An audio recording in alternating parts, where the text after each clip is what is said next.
የህይወትን ምስጢር ፍንትው አድርጎ ያሳያል። The Secret የህይወት ትልቁ ምስጢር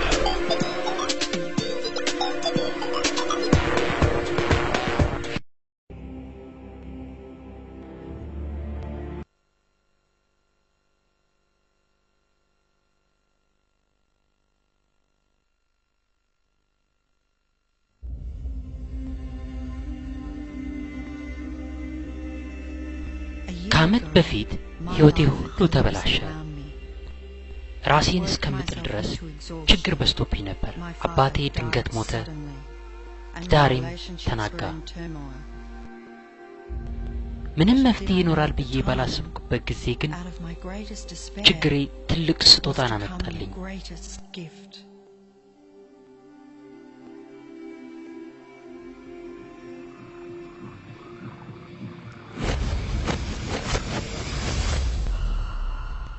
ትልቅ ምስጢር ልቃኝ በቃው።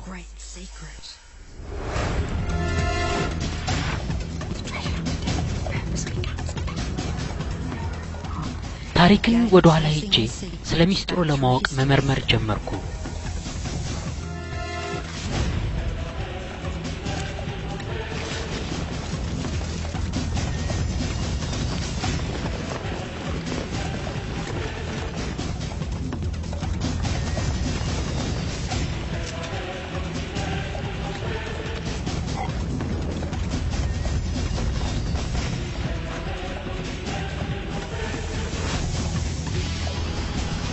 ምስጢሩ ተቀበረ።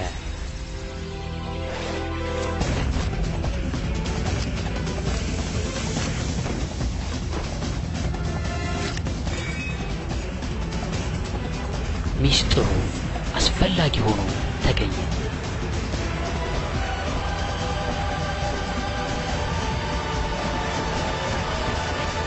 ምስጢሩ ተደበቀ።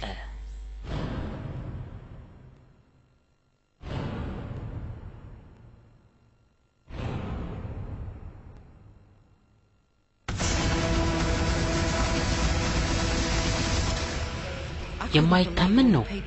ይህንን ምስጢር የሚያውቁ ሰዎች በታሪክ ውስጥ ታላቅ የተባሉ ናቸው።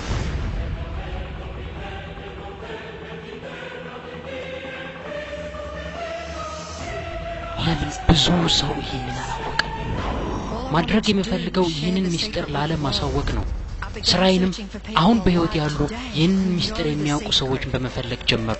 እያንዳንዳቸው ብቅ ማለት ጀመሩ።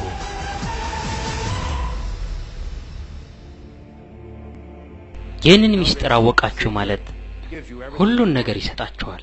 ደስታ፣ ሀብት፣ ጤንነት፣ ማድረግም ሆነ መሆን የምትፈልጉትን ታገኙበታላችሁ። የመረጥነውን ነገር ሁሉ ማግኘት እንችላለን፣ ትልቅም ይሁን ትንሽ። ምን አይነት ቤት ውስጥ አይነት ቢዝነስ እንዲኖር ትፈልጋለህ? ብዙ ስኬት ትፈልጋለህ? በእርግጥ የምትፈልገው ምንድነው? ብዙ ታምራት በሰዎች ህይወት ላይ ሲከሰት አስተውያለሁ። ሰዎች ገንዘብ ሲያገኙ አይቻለሁ። ጤናቸው ሲመለስ፣ ዝምድናቸው ሲሻሻል አይቻለሁ። ይህ ሁሉ የሚከሰተው ምስጢሩን እንዴት መጠቀም እንደምንችል ስናውቅ ነው። ይህ የህይወት ትልቁ ምስጢር ነው።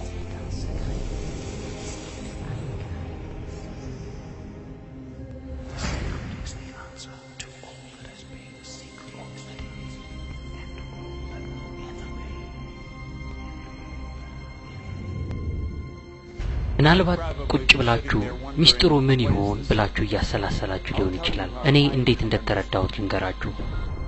ሁላችንም በአንድ ግዙፍ ኃይል ውስጥ ሆነን እንንቀሳቀሳለን። ሁላችንም በአንድ አይነት ህግ ራሳችንን እንመራለን። የተፈጥሮ ህግ በጣም ጥብቅ ነው። የጠፈር መንኮራኩሮችን ሰርተን ሰው ወደ ጨረቃ ላይ ልከን የሚያርፍበትን ሰዓት በሰከንዶች ደረጃ አውቀን ለመገኘት በጣም ቀላል ነው። ህንዳዊ ብትሆኑ፣ አውስትራሊያዊ፣ ኒውዚላንዳዊ አሊያም እንግሊዛዊ፣ አሜሪካዊ ብትሆኑ አያስጨንቅም። ሁላችንም በአንድ ኃይል ውስጥ እንሰራለን። አንድ ህግ፣ የስበት ህግ። ምስጢሩ የስበት ህግ ነው። ማንኛውም ወደ ህይወታችሁ የሚመጣ ነገር ሁሉ እናንተ የሳባችሁት ነው። ይህም የሚሆነው እናንተ በጭንቅላታችሁ ውስጥ በፈጠራችሁት ሐሳብ ወይም ስዕል ሁሌ የምታሰላስሉት ነገር። በጭንቅላታችሁ ውስጥ ምንም ነገር አስቡ፣ የምታስቡትን ነገር ወደ ራሳችሁ እየሳባችሁ። እናም ብልጥ ሰዎች ይህንን ያውቃሉ። ከፈለጋችሁ ወደ ኋላ ሄዳችሁ ባቢሎናውያንን መመልከት ትችላላችሁ። በጣም የተመረጡ ሰዎች ብቻ ይህንን ያውቁ ነበር። ለምን ይመስላችኋል በዓለም ካለው ሰው ውስጥ 1% ብቻ የዓለምን 96% ሀብት ይዞ የሚገኘው? አጋጣሚ ይመስላችኋል? አይደለም። እንደዚህ እንዲሆን ስለታቀደ ነው። የሆነ ነገር ገብቷቸዋል፣ ሚስጥሩ ገብቷቸዋል። እናም ይህ ሚስጥር ነው ለእናንተ እየተነገራችሁ ያለው። እኔ የስበት ህግን በቀላሉ ልገልጽ የምችለው ራሴን ልክ እንደ ማግኔት በማሰብ ነው። እናም ማግኔት ደግሞ ወደ ራሱ እንደሚስብ አውቃለሁ። በጣም በቀላሉ የስበት ህግ ምን ይላል? እኛ ግን የምናወራው ሐሳብን ከዚህ ጋር በማያያዝ ነው። ሰው እንደመሆናችን ማድረግ ያለብን ነገር ምንድነው? ሐሳባችንን ይዘን መቆየት ነው። በጭንቅላታችን ውስጥ ግልጽ በሆነና ጥርት ባለ መልኩ የምንፈልገውን ነገር ማስቀመጥ አለብን። ከዚህም በመነሳት የስበት ህግ እኛ ላይ እንዲሰራ መንገድ ከፈትንለት ማለት ነው። እዚህ ውስጥ ካየኸው እዚህ ውስጥ ታገኘዋለህ። ይህንን አባባል በሶስት ጥሩ ስንገልጸው ሐሳብ የሚታይ ይሆናል። ብዙ ሰዎች ሐሳብ እርግብግቢት እንዳለው አልተረዱም። ሁሉም ሐሳብ እርግብግቢት አለው። ሐሳብን መለካት እንችላለን። ስለዚህ ደጋግማችሁ አንድን ሐሳብ የምታስቡ ከሆነ ለምሳሌ ያቺ አዲስ መኪና ብትኖረኝ፣ የምትፈልጉትን ገንዘብ ስትመኙ፣ የሆነ ድርጅት ስታስቡ፣ የትዳር ጓደኛ እንዲኖራችሁ ደጋግማችሁ ስታስቡ የዛን ሐሳብ እርግብግቢት በማይለዋወጥ መንገድ ተረጩታላችሁ። ሐሳቦች የስበት ኃይላቸውን ይዘው ይወጡና የታሰበውን ነገር ወደ እናንተ ስበው ያመጣሉ። እስቲ ራሳችሁን ነገሮች ሁሉ በተትረፈረፉበት ሁኔታ ውስጥ አድርጋችሁ ተመልከቱ። ያኔ ትስሉታላችሁ። ይሄ ሁሌ ይሰራል። አንድ ችግር አለ። ብዙ ሰዎች ብዙ ጊዜ የሚያስቡት የማይፈልጉትን ነገር ነው። የማይፈልጉት ነገር ደግሞ ደጋግሞ ሲከሰትባቸው ይማረራሉ። የስበት ህግ የሚያመጣውን ነገር አይመርጥም። አንተ ጥሩ ነው ብትል፣ መጥፎ ነው ብትል፣ ይህንን አልፈልግም ያንን እፈልጋለሁ ብትል የስበት ህግ ላሰብከው ነገር መልስ ይሰጣል። ስለዚህ አንተ ቁጭ ብለህ የተቆለለው ዕዳህን እያሰብክ ስለሱ መጥፎ ስሜት እየተሰማ የምትቆይ ከሆነ አንተ እየረጨ ያለው ያንን እርግብግቢት ነው። ያለብኝ ዕዳ ሊያሳብደኝ እኮ ነው ብላችሁ ስትናገሩ ያ ዕዳ አብሯችሁ እንደሚቆይ እያረጋገጣችሁ ነው። የስበት ህግ በጣም ታዛዥ ነው። ስለምትፈልጉት ነገር አበክራችሁ ስታስቡ በሙሉ ስሜታችሁ አተኩራችሁ ስትመለከቱ የስበት ህግ የምትፈልጉትን ነገር ይሰጣችኋል ሁሉ ጊዜ። ስለማትፈልጉት ነገር ደግሞ ስታስቡ መዘግየት የለብኝም ስትሉ እየጠራችሁ ያላችሁት ያሰባችሁትን ነው። የስበት ህግ እናንተ ትፈልጉታላችሁ አሊያም አትፈልጉትም ብሎ አይጨነቅም። ስለዚህ ደግሞ ደጋግሞ የምታስቡትን ነገር ይከሰትባችኋል። የስበት ህግ የሚፈለግ የማይፈለግ ብሎ አይደለም። ያሰባችሁትን ነገር ሁሉ በአይን ያሳያል። የስበት ህግ ሁሌም ይሰራል። አመናችሁም አላመናችሁም፣ ገባችሁም አልገባችሁም ሁሌ ይሰራል። ያሰባችሁትን ያክል ድረስ ሄዶ ይሰራል። በማንኛውም ጊዜ ሐሳባችሁ ከፈሰሰ የስበት ህግ ስራውን ይሰራል። ስላለፈው ህይወታችሁ ብታስቡ፣ ስላሁኑ ስታስቡ አሊያም ወደፊት ስታስቡ የስበት ህግ ይሰራል። ይህ ህግ የማያቋርጥ ሂደት አለው። ፖዝ ማድረግ አትችሉ፣ ስቶፕ ማድረግ አትችሉ። ሁሌም በስራ ላይ ይቆያል። ፈጠራ ሁሌም አለ። አንድ ሰው ሁሌ ባሰበ ቁጥር ደጋግሞ ሲያብሰለስል የፈጠራ ስራው ይጀመራል። ከዚህ ሐሳብ የሆነ ነገር ተፈጥሮ ይታያል። የስበት ህግ ምን ይላል? አበክረህ የፈለከውና ያልከውን ነገር እሰጥሃለሁ ይላል። ስለዚህ አንድ ነገር በጣም መጥፎ ነው ብለህ የምታማረር ከሆነ እየፈጠርክ ያለው ብዙ መጥፎ ነገሮች ነው።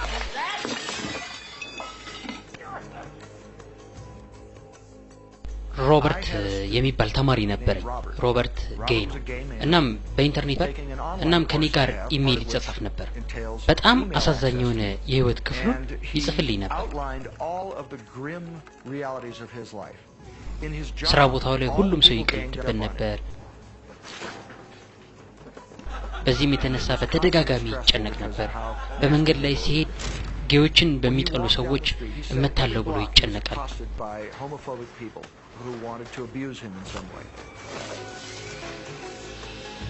የመድረክ ኮሜዲያን መሆን ይፈልግ ነበር። እናም መድረክ ላይ ወጥቶ ሲቀልድ ጌይ በመሆኑ ሰዎች ያሽሟጥጡታል እና ህይወቱ ሁሉ ደስታ የሌለበትና አስቸጋሪ ነበር።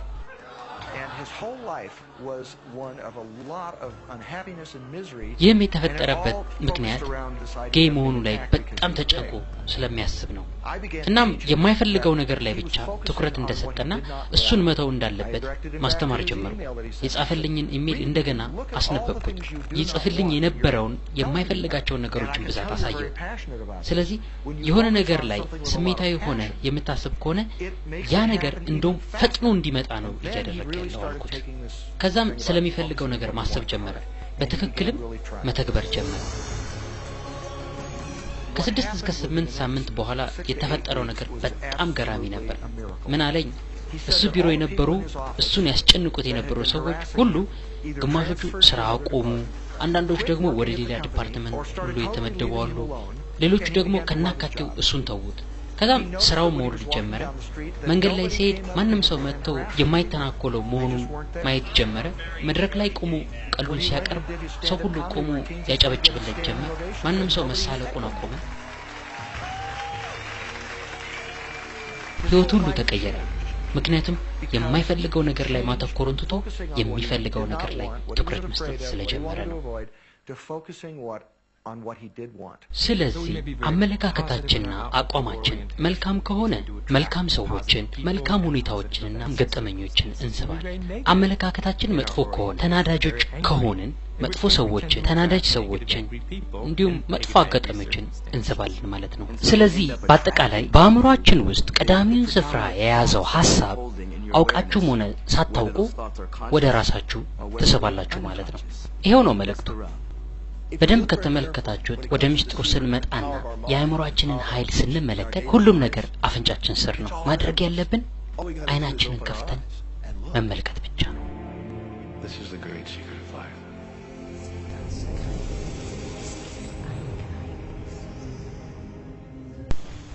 የስበትን ህግ የትም ታዩታላችሁ። ሁሉንም ነገር ወደ ራሳችሁ ተስባላችሁ።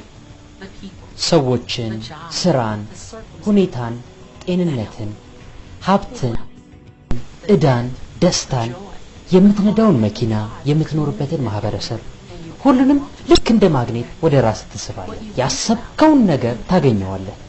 ህይወትህ አንተ በአስተሳሰብ ስበህ ያመጣውን ነው የምትኖረው። ማለት ይህንን ስላችሁ ከምኞት ካላለፈ ሐሳብ ወይንም እንደው እብድ ከማለት የተነሳ በመጣ ዕውቀት ላይ ተንተርሻ አይደለም የምነግራችሁ። እያስረዳኋችሁ ያለው በጣም ጥልቅ ከሆነ መሰረታዊ ዕውቀት ላይ ተንተርሼ ነው። ኳንተም ፊዚክስ በደንብ አድርጎ ስለዚህ ሁኔታ ይናገራል። ምን ይላል?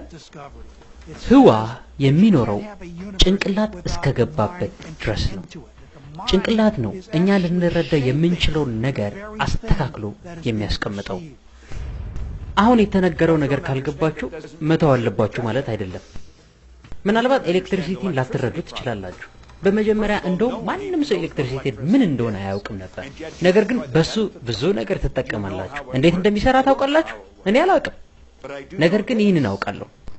በኤሌክትሪክ ለአንድ ሰው ምግቡን ልታበስሉለት ትችላላችሁ።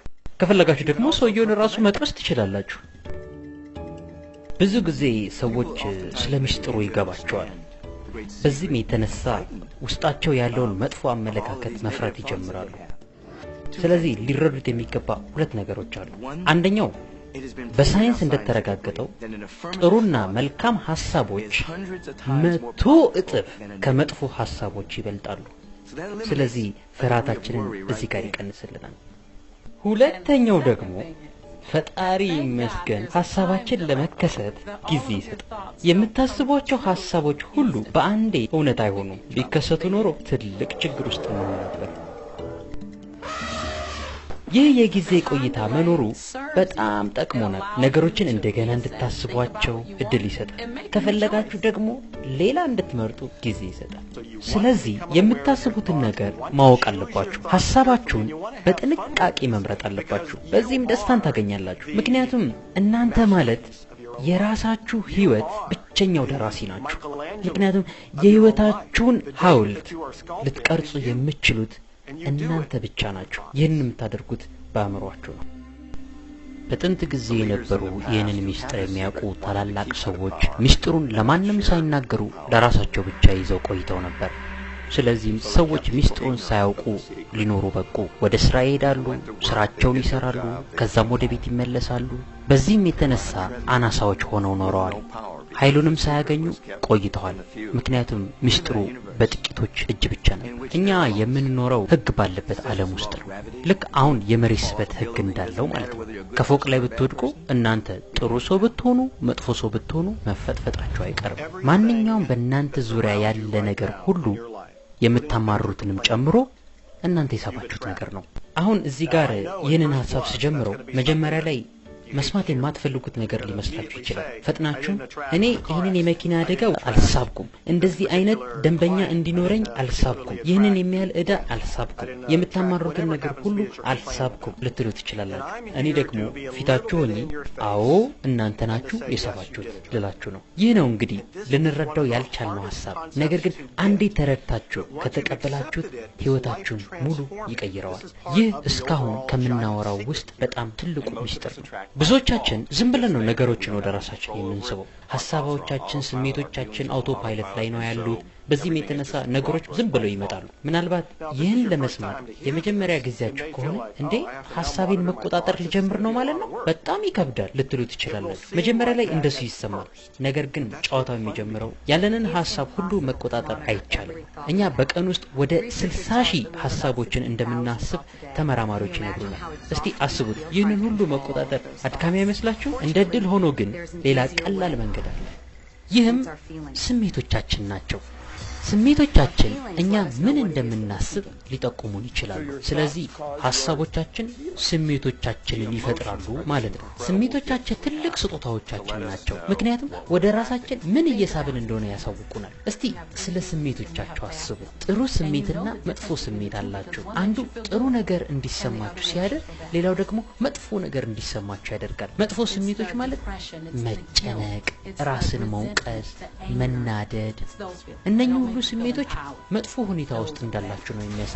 እነኚህም መጥፎ ስሜቶች እንላቸዋለን። በሌላ አነጋገር መጥፎ እርግብግቢቶች አሊያም መጥፎ ነውጦች እንላቸዋለን። ከነኚህ በተቃራኒ ያሉት ደግሞ ጥሩ ስሜቶች የምንላቸው ናቸው። እና እነኚህ ስሜቶች ወደ እናንተ ሲመጡ ታውቃቸዋላችሁ። ምክንያቱም ደስ ይላቸዋል። ደስታ፣ ምስጋና፣ ፍቅር። እስቲ አስቡ፣ ሁሉ ጊዜ በእነዚህ ሁኔታዎች ውስጥ የምትቆዩ ቢሆን በጥሩ ስሜት ውስጥ ሆናችሁ ጊዜያችሁን ስታሳልፉ ወደ ራሳችሁ ብዙ ጥሩ ስሜቶችን ትስባላችሁ።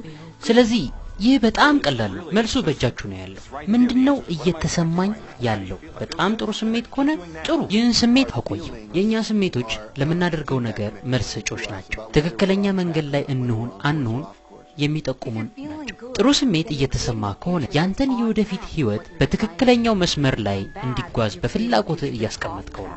መጥፎ ስሜት እየተሰማ ከሆነ ደግሞ በትክክለኛው መስመር ውጪ እንድትጓዝ እያስቀመጥካት ነው።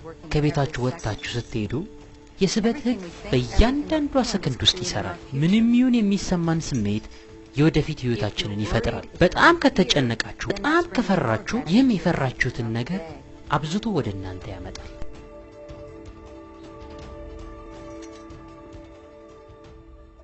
ዛሬ የምታስበውም ሆነ የሚሰማ ስሜት የወደፊት ህይወትን ይወስናል።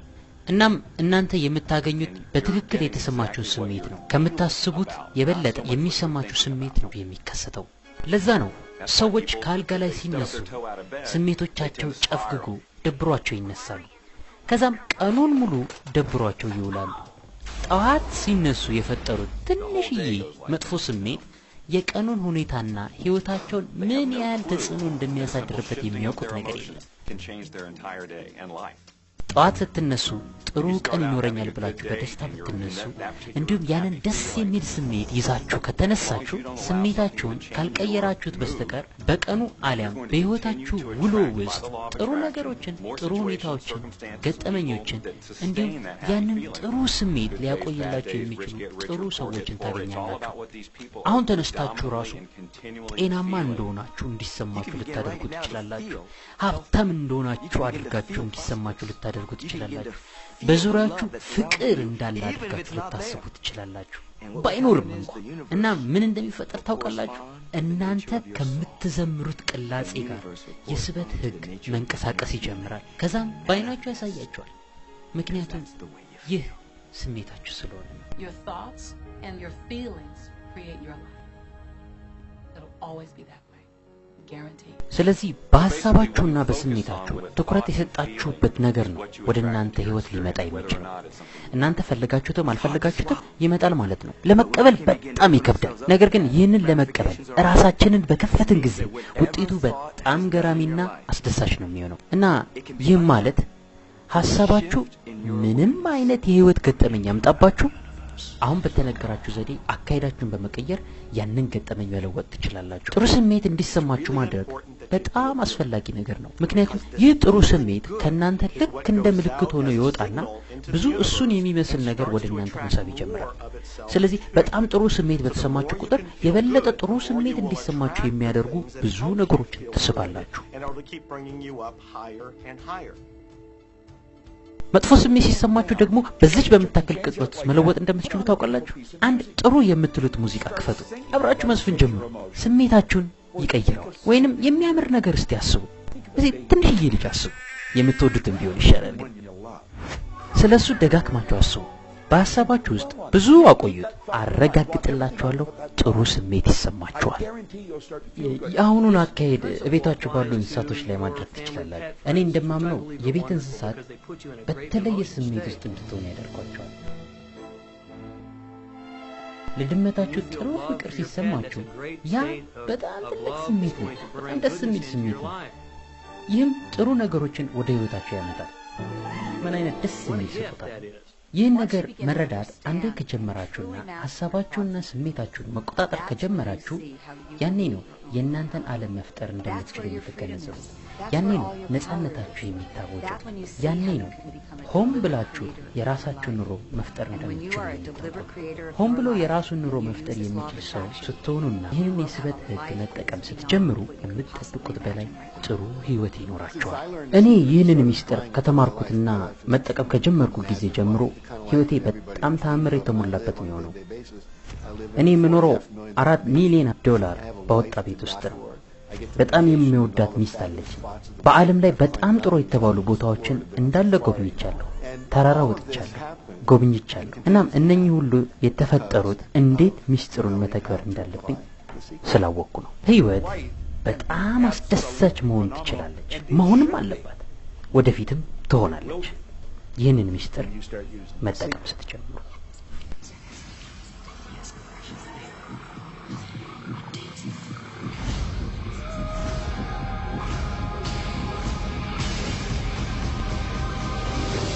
ብዙ ሰዎች በዚህ ፈጠራ ሂደት ውስጥ የነሱ ድርሻ ምን እንደሆነ ይጠይቃሉ። ስለዚህ ስለሱ እስቲ ትንሽ እናውጋ። እስቲ ይሄንን ተረት ለዚህ እንጠቀምበት። አላዲንና ፋኖስ የሚለው ተረት ከተመለከታችሁ ምናልባት ሰምታችሁት ይሆናል። አላዲን ፋኖሱን ያነሳና አባወራውን ሲጠርገው ከውስጡ አስማተኛ ሰው ይወጣል።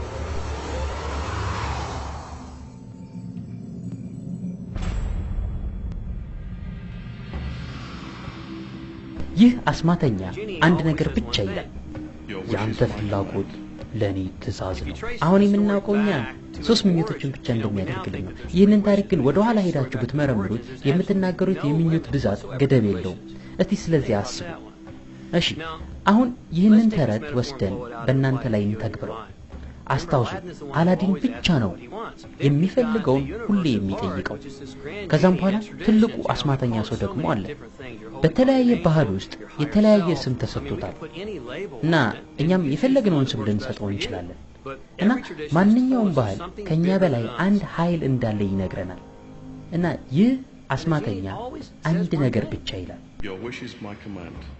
የፈጠራ ሂደት 3 ደረጃዎች አሉት። እነኚህም ደረጃዎች ለ2000 ዓመታት ኖረዋል። የመጀመሪያው ደረጃ መጠየቅ ነው። ጥያቄን አቅርብ።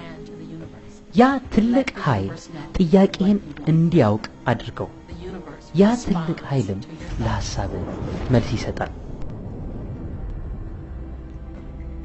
ምንድነው በርግጥ የምትፈልገው? ቁጭ በልና በወረቀት ላይ ጻፈው። ስትጽፈው በአሁን ጊዜ ጻፈው። ምናልባት እኔ አሁን በጣም ደስተኛ ነኝ ብላችሁ ልትጀምሩ ትችላላችሁ። ከዛም በመቀጠል ህይወታችሁ እንዴት መሆን እንዳለበት ገልጻችሁ አስቀምጡ። ይህንን ካያችሁት በጣም ደስ የሚል ጨዋታ ነው። ይህም ህዋን ልክ እንደ ካታሎግ መጽሐፍ አድርጋችሁ ተወስዱና እያንዳንዱን ገጽ እየከፈታችሁ ይህ ዕቃ እንዲኖረኝ ይፈልጋለሁ፣ ያንንም ፈልጋለሁ እያላችሁ ጥያቄያችሁን ታቀርባላችሁ። ይህን ያህል በጣም ቀላል ነው። ሁለተኛው ደረጃ ደግሞ ማመን ነው። የጠየቃችሁት ነገር በቃ የራሳችሁ እንደሆነ አድርጋችሁ አስቡ። የማይንገዳገድ እምነት በውስጣችሁ ይኖር። ባላያችሁት ነገር እመኑ። ከዛም በመቀጠል ትልቁ ኃይል ሁኔታው እንዲሳካ ነገሮችን ማመቻቸት ይጀምራል። ብዙዎቻችን የምንፈልገውን ነገር እንኳን በደንብ እንድንፈልገው ራሳችንን አልፈቀድልነትም። ምክንያቱም እንዴት ሊደርስ እንደሚችል ማየት ስላልቻለን ነው። ትንሽ ጥናት ብታካሂዱ ማረጋገጫ ታገኛላችሁ። በጣም ትላልቅ ነገሮችን ያደረጉ ሰዎች መጀመሪያ እንዴት እንደሚያደርጉት አያውቁም። የሚያውቁት ነገር ቢኖር እንደሚያደርጉት ነው። እንዴት እንደሆነ አታውቁ። በመጨረሻ ግን ይገለጽላችኋል። መንገዱን በኋላ ተስቡታላችሁ። ብዙ ጊዜ የጠየቅነው ነገር ሳናይ ስንቀር ተስፋ እንቆርጣለን፣ እናዝናለን። ከዛ በኋላ መጠራጠር እንጀምራለን። ይህም የጥርጥር መንፈስ የማዘን ስሜት ይፈጥራል። እንደገና ያንን ስሜት አምጡት። ከዛም በማይንገዳገደው እምነታችሁ ለውጡት። አውቃለሁ ወደኔ እየመጣ መንገድ ላይ ነው ያለው በሉ። የመጨረሻውና ሶስተኛው ደግሞ መቀበል ነው። ስላሰባችሁት ነገር ጥሩ ስሜት መሰማት ጀምሩ። ልክ ሲደርስላችሁ እንደሚሰማችሁ አሁን ይሰማችሁ እና በዚህ ሂደት ውስጥ ጥሩ ስሜት እየተሰማችሁ መቆየት ያስፈልጋል። ደስታ ያስፈልጋል። ምክንያቱም ደስታ ሲሰማችሁ ራሳችሁን በምትፈልጉት ሐሳብ እርግብግቢት ውስጥ ታስቀምጡታላችሁ። ይህ የስሜት ዓለም ነው። የሆነ ነገር በእውቀት ላይ ተነስታችሁ ብታምኑና አብሮት የሚያግዘው ስሜት ግን ከሌላችሁ ያ ያመናችሁት ነገር እንዲፈጠር የሚያደርግ ኃይል የላችሁም። ስለዚህ ሊሰማችሁ ይገባል።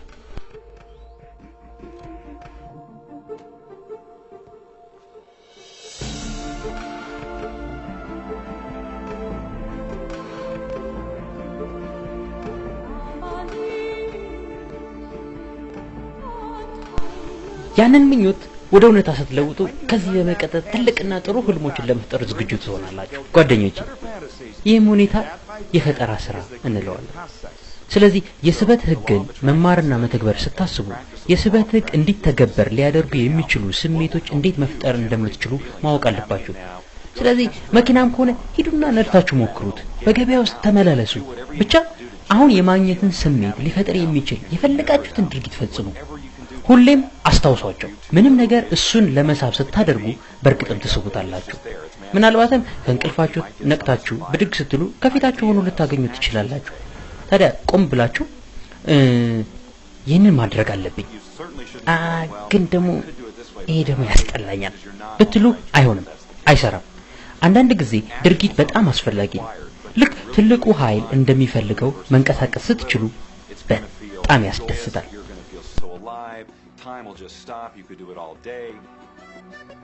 ታላቁ ኃይል ፍጥነትን ይፈልጋል።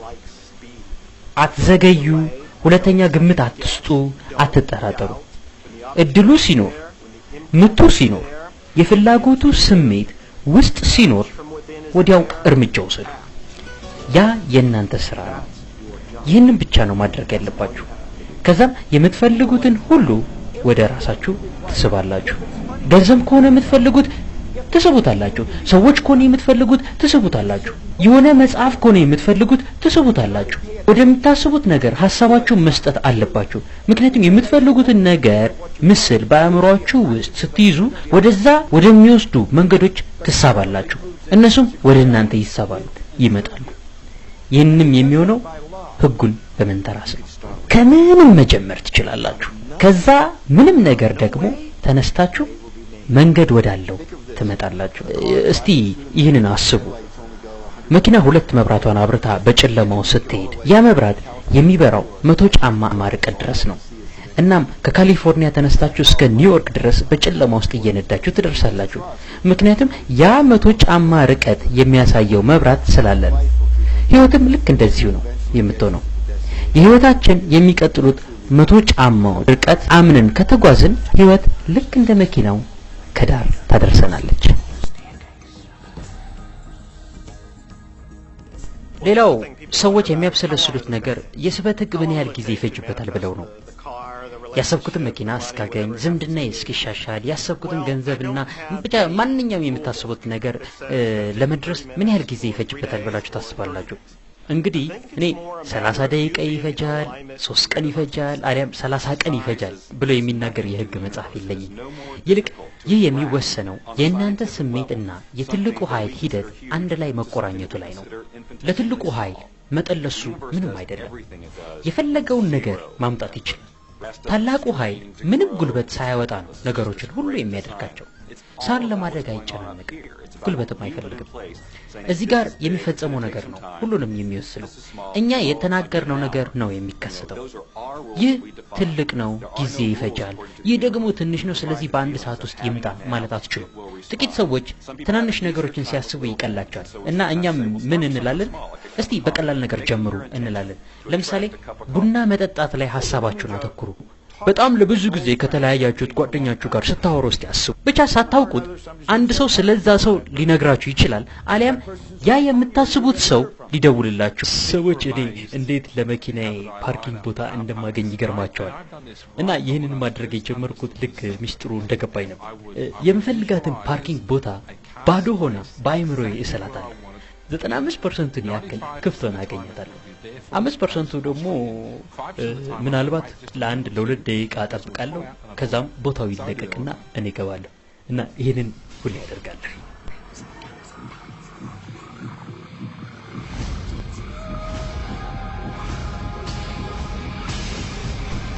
ብዙ ሰዎች በተከሰተባቸው ሁኔታ ምክንያት እስር ቤት ውስጥ ያሉ ሁሉ እስኪመስላቸው ድረስ ይሰማቸዋል። እና እኔ የምላችሁ ነገር የፈለገ ሁኔታ ይፈጠርባችሁ፣ ያ አሁን የተፈጠረ እውነታ ነው። ይህም የተፈጠረ እውነታ ይህንን ትምህርት በመመልከትና ተግባራዊ በማድረግ ልትቀይሩት ትችላላችሁ። አሁን እየተፈጠሩባችሁ ያሉ ሁኔታዎችን መቀየር ስትፈልጉ መጀመሪያ አስተሳሰባችሁን መቀየር ይኖርባችኋል። ሁሌ የፖስታ ሳጥናችሁን ለመክፈት ስትሄዱ የእዳ ቢል የምትጠብቁ ከሆነ ምን የሚፈጠር ይመስላችኋል? ቢል ቁጭ ብሎ ታገኙታላችሁ።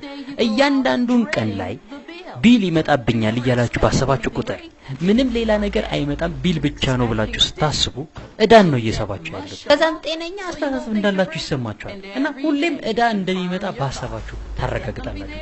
ቢል ይኖር ይሆን? አዎ ቢል አለ። እንደው ቢል ይኖር ይሆን? አዎ ቢል አለ። ለምን? ምክንያቱም እዳ ይመጣል ብላችሁ ስለጠበቃችሁ። ስለዚህ ሁሌም ይከሰታል፣ ምክንያቱም የስበት ህግ ለአመለካከታችሁ ታዛዥ ነው። ቼክ ይመጣል ብላችሁ ጠብቁ።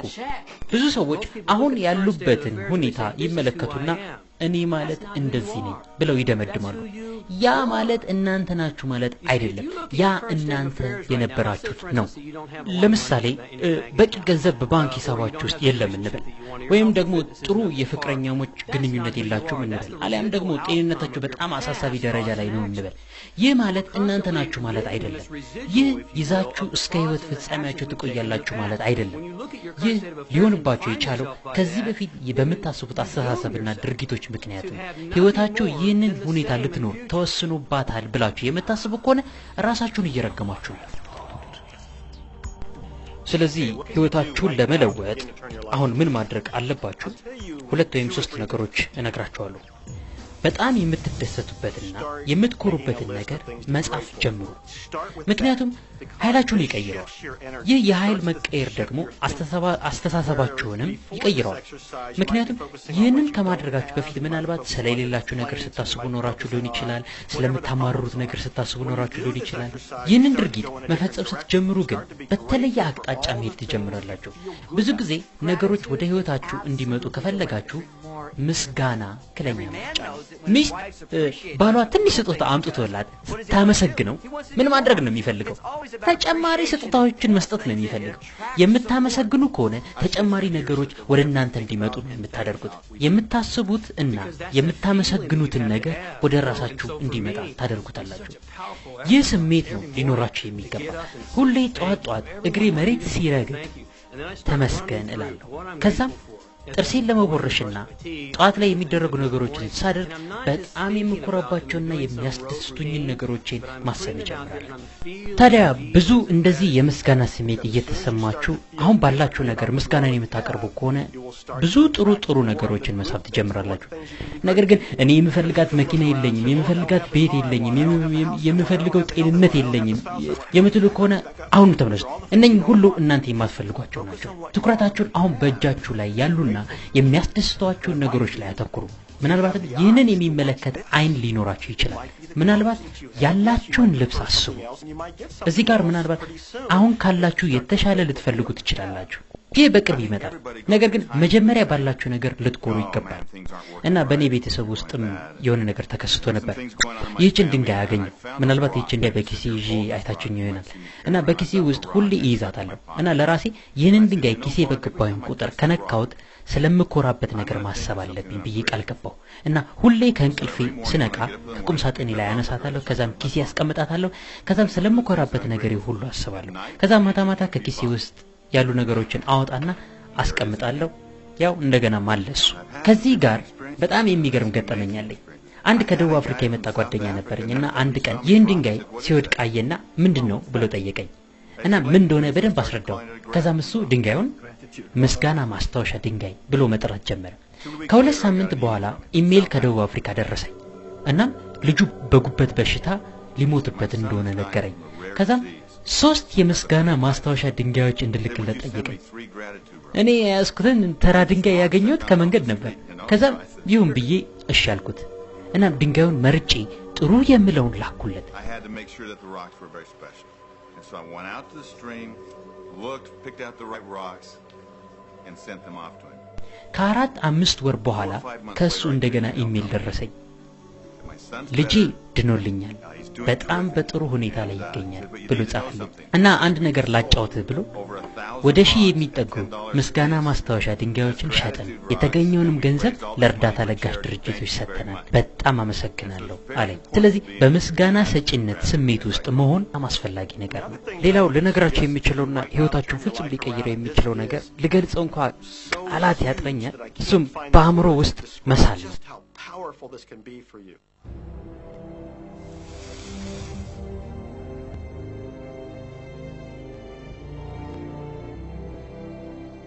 እኔ በአእምሮ ውስጥ የመሳል ሂደት በአፖሎ ፕሮግራም ውስጥ ነበር የወሰድኩት። በኢንስቲትዩት ውስጥ ደግሞ በ1980ዎችና 90ዎች ውስጥ በኦሎምፒክ ፕሮግራም ውስጥ አከናውኘዋለሁ።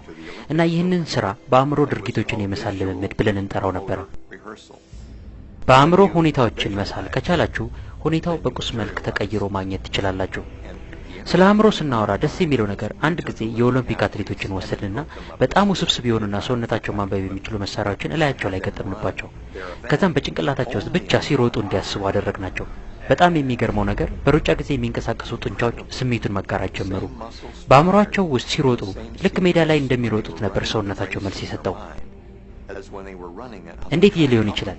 ምክንያቱም አእምሮአችን በትክክል እናድርገው አሊያም ልምምድ ይሁን የሚያውቀው ነገር ስለሌለ ነው። I think if you've been there in the mind, you'll go there in the body. በአእምሮአችሁ ውስጥ መሳል ስትጀምሩ ልክ የምትፈልጉትን ስዕል አግኝታችሁ በጭንቅላታችሁ ስታመላልሱት ሁሌም ቢሆን እንዲደርስላችሁ በፈለጋችሁት ሐሳብ ላይና እሱ ላይ ብቻ አተኩራችሁ አስቡ።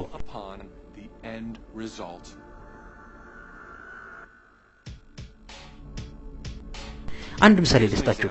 የእጃችሁን ጀርባ አሁን ተመልከቱት አድርጎ አሁን የእጃችሁን ጀርባ እዩት እስቲ። የቆዳችሁን ቀለም፣ አሻራችሁን የደም ስሮቻችሁን ተመልከቱ ጥፍራችሁን የቆዳ መስመሮቻችሁን ተመልከቱ እስቲ በጥልቀት እያንዳንዷን ነገሮች እዩዋቸው አይናችሁን ከመክደናችሁ በፊት እጆቻችሁ የምትፈልጉትን መኪና መሪ ጨብጠው ተመልከቱ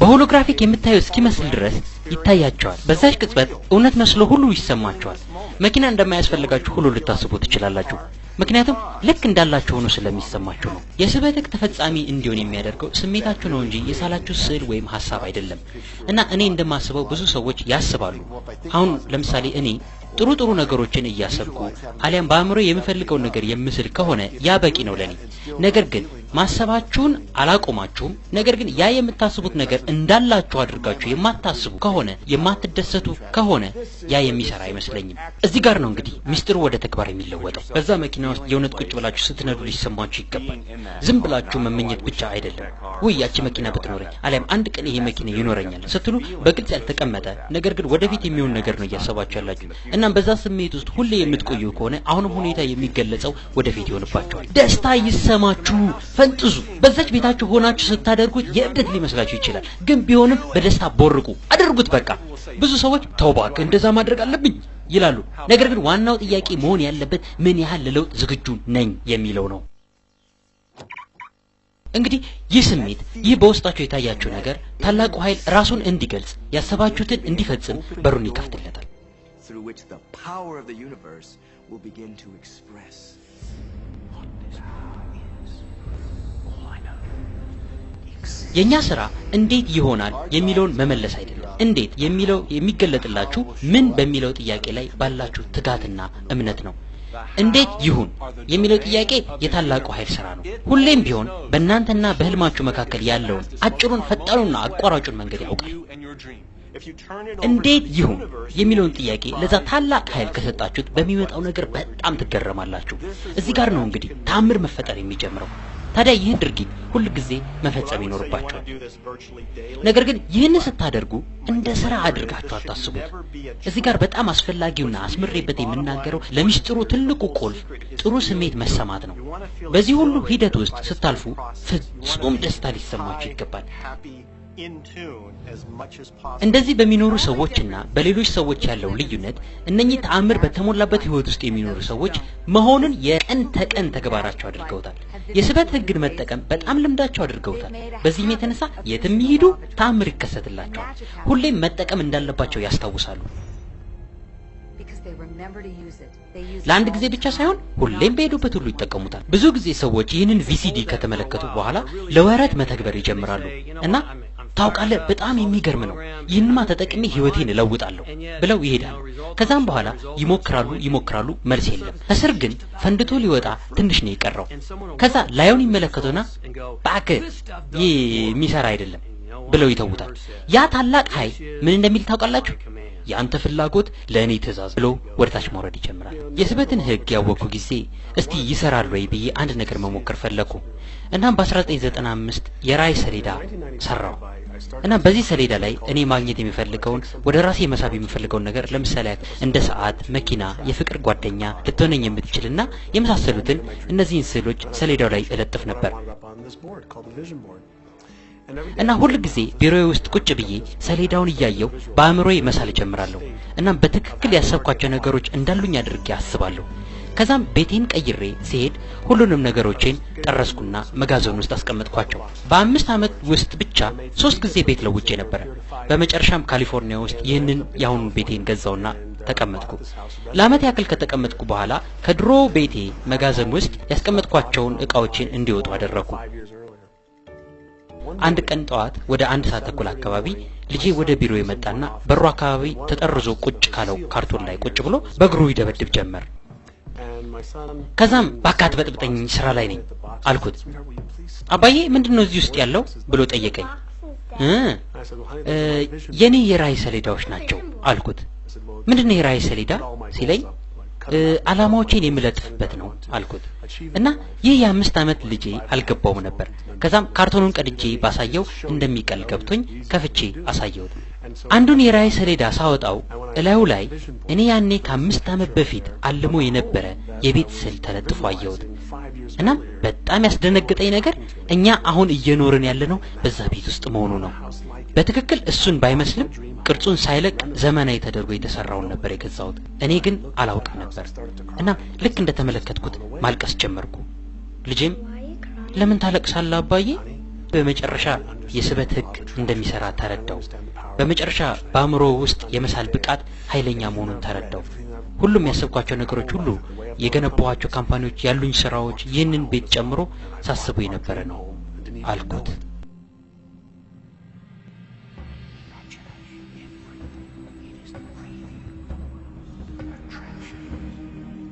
ምን እንደምትፈልጉ ወስኑ፣ እንደምታገኙት እመኑ፣ እንደሚያስፈልጋችሁ እመኑ፣ እንደሚቻል እመኑ።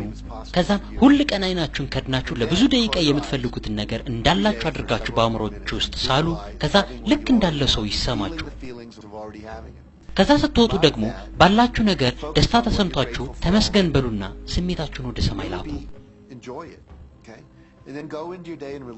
ያ ታላቅ ኃይል ደግሞ ያሰባችሁትን ነገር እንደሚያሳካ እመኑ።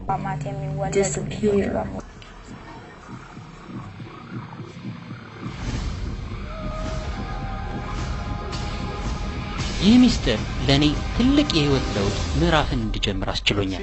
ምክንያቱም እኔ ያደግኩበት ቤተሰብ ውስጥ አባቴ በገንዘብ ላይ ያለው አስተሳሰብ መጥፎ ነበር። ሀብታም ሰዎች ሁሉንም ሰው የሚበድሉ አድርጎ ነው የሚያስበው። ምንም ይሁን ገንዘብ ካለው አጭበርብሮ ነው ብሎ የሚያስብ ነው። እና እኔ ያደግኩበት ቤተሰብ ስለ ገንዘብ ያለው አመለካከት ገንዘብ ካለ መጥፎ ያደርጋል ይላሉ። መጥፎ ሰዎች ብቻ ናቸው ገንዘብ ያላቸው። ገንዘብ ዛፍ ላይ አይበቅልም። እኔ ሮክፌለር መሰልኩ? እቺ ደግሞ ሁሌ የሚላት ናት። እና እኔ ያደግኩበት ሁኔታ ህይወት ከባድ ነች ብሎ በሚያስብ ቤተሰብ ውስጥ ነው ያደግኩት። ደብሊው ክሌመንት ስቶን ያገኘው ጊዜ ነው በቃ እኔ ተቀየርኩ።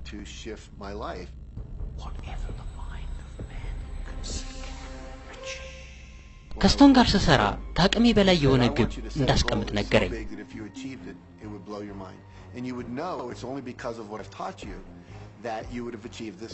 በዛን ጊዜ በአመት $8000 ነበር ገቢ እና በሆነ ምክንያት ብቻ ሊለካ የሚችል ነገር መሞከር ፈለኩ። ከዛም በአመት ውስጥ $100,000 ማግኘት አለብኝ ብዬ ተነሳው እና ያኔ እንዴት እንደማደርግ ራሱ አላውቅም ነበር። ምንም አይነት ዘዴ አልነበረኝም። ያደረኩት ነገር ቢኖር አምኜ ልክ እንደሆነልኝ አድርጌ እንቅስቃሴ ማድረግ ጀመርኩ። ሌላ ያስተማሪ ነገር ሁሉ ጊዜ አይኔን ከድኜ ግቦቼን በአእምሮዬ መሳል እንዳለብኝ ነበር እና በትክክልም $100,000 ኖት ሰርቼ ኮርኒሱ ላይ ለጠፍኩት። ከእንቅልፌ ስነቃ መጀመሪያ የማየው ነገር እሱን ነው።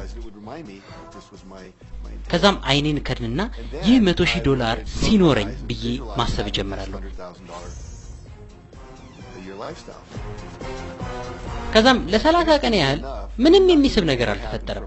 ማለቴ በጣም ገቢ ሊያመጣ የሚችል ሐሳብ አልፈለቀልኝም ወይንም ደግሞ የተለየ ሰው መጥቶ ተጨማሪ ብር አልሰጠኝም። እና አንድ ቀን ሻወር ውስጥ ሆኜ ድንገት $100,000 ሐሳብ መጣልኝ። ድንገት ነው የመጣልኝ እና የጻፍኩት መጽሐፍ ነበረኝ እና ምን አልኩ 400,000 ኮፒ ብሸጥ $100,000 ያመጣል አሉ። መጽሐፉ ተጽፎ ቁጭ ብሎ ነበር። ነገር ግን ይህን ሐሳብ አልመጣልኝም ነበር እና አንዱም እኔ የማምነው ነገር አነሳሳሽ ሐሳብ ሲመጣልህ ልታምነው ይገባል። እንዴት አድርጌ 400,000 ኮፒዎችን መሸጥ እንደምችል አላውቅም ነበር፣ ምክንያቱም እንደዛ አድርጌ ስለማላውቅ። ናሽናል ኢንኳየርን በአንድ ሱፐርማርኬት ውስጥ አየሁት። መጽሐፌ ከጀርባ ነበር የተደረደረው። ለኔ ግን እንደው ድንገት ከፊት እንደተደረደረ አድርጌ ነበር የተመለከትኩት። ከዛ ከ6 ሳምንት በኋላ ኒውዮርክ ያለው ሃንተር ኮሌጅ ውስጥ ለ600 መምህራን ንግግር አደረጉ። በጣም የሚገርም ንግግር ነው ያደረከው። ቃለ መጠይቅ ላደርግልህ እችላለሁ? የምን ጋዜጠኛ ነሽ አልኳት። ፍሪላንስ ጻፊ ነኝ፣ ነገር ግን ብዙ ጽሁፎችን ለናሽናል ኢንኳየር እሸጣለሁ። ከዛም ወዲያው ሚስጥሩ ነው ትዝ ያለኝ። ይህ ነገር እየሰራ ነው አልኩ። ከዛም ጽሁፉ ወጣ፣ መጽሐፌ ለጉድ መሸጥ ጀመረ። ነገር ግን ልናገር የሚፈልገው ነገር እነዚህ ሁሉ ሁኔታዎች ያችንም ልጅ ጨምሮ ወደ ራሴ ስቤያቸው ነበር እና ረጅሙን ታሪክ ሳሳጥረው በዛን አመት በትክክል $100,000 አላገኘሁም። ያገኘሁት $92,327 ነበር። ይህ ነገር አይሰራም ብዬ ያኮረፍኩ ይመስላችኋል? አላኮረፍኩም። እንደው በጣም የሚገርም ነው ብዬ ተደስቻለሁ። ከዛ ሚስቴ ምን አለች? እንዴ ለ100,000 ከሰራማ ለ1 ሚሊዮን የሚሰራ አይመስልህ አለች። እኔም እንሞክር አልኳት። ከዛም አሳታሚ ቼክ ጻፈልኝ። ቼኩ ላይ ሲፈርም የሚስቅ ሰው ስሎ ነበር የሰጠኝ። ምክንያቱም ይህ $1 ሚሊዮን ቼክ ሳገኘው የመጀመሪያ ስለሆነ ነበር። እና እኔ ከራሴ ልምድ ለማወቅ ሆን ብዬ ፈጽሜ እንደሚሰራ አረጋግጫለሁ። በአሁኑ ሰዓት ብዙ ሰዎች ምን እንደሚያስቡ ልገምት እችላለሁ። እሱም ብዙ ገንዘብ እንዴት ወደ እኔ መሳብ እችላለሁ? እንዴት አድርጌ ነው ጥሩ ነገር መሳብ የምችለው? እንዴት ነው ባለጠግነቱን ወደ ራሴ የምስበው? እንዴት ነው ስራዬን የምወደው? እንዴት ነው እዳይን የማስወግደው? እንዴት ነው ገንዘብ እንዲመጣ ማድረግ የምችለው? የሚሉትን ሐሳቦች ናቸው።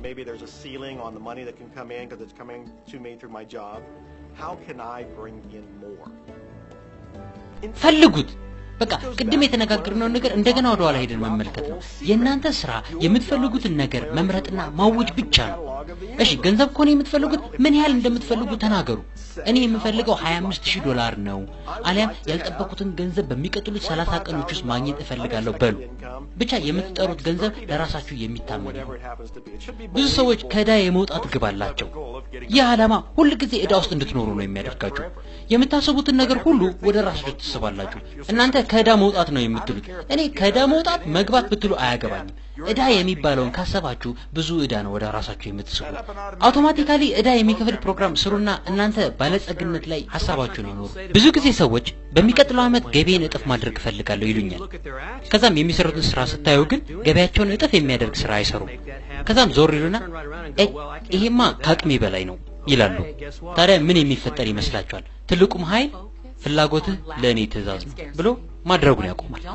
ሐሳባችሁን በማጣት ላይ ስታተኩሩ፣ ስለ አለመኖራችሁ ከቤተሰቦቻችሁ ጋር ስታወሩት፣ ከጓደኞቹ ጋር ስትወያዩበት፣ ለልጆቻችሁ በቂ ገንዘብ የለኝም ስትሏቸው፣ ያንን መግዛት አንችልም ስትሏቸው ምን የሚመጣ ይመስላችኋል? መቼም ሳትችሉት ትኖራላችሁ። ሀብትን ከፈለጋችሁ ሀብት ላይ ትኩረታችሁን አድርጉ። ባለጸግነት ላይ ሐሳባችሁን አድርጉ። እኔ የመጀመሪያ ምስጢሩ የገባኝ ሰሞን የዕዳ ቢል ይመጣብኝ ነበር። ሁል ጊዜ በፖስታ ሳጥኔ ውስጥ የዕዳ ቢል አገኛለሁ። ከዛም ይህንን እንዴት መቀየር እንደምችል ማሰብ ጀመርኩ። የስበት ህግ ሐሳብን ሰብስበ ትኩረት የሰጠው ነገር ይደርሳል ይላል እና የባንክ ስቴትመንት ሲመጣልኝ ድምሩን በፍሉድ አጥፋውና ከዛም እኔ እንዲመጣ የምፈልገውን ድምር አስቀምጣለሁ።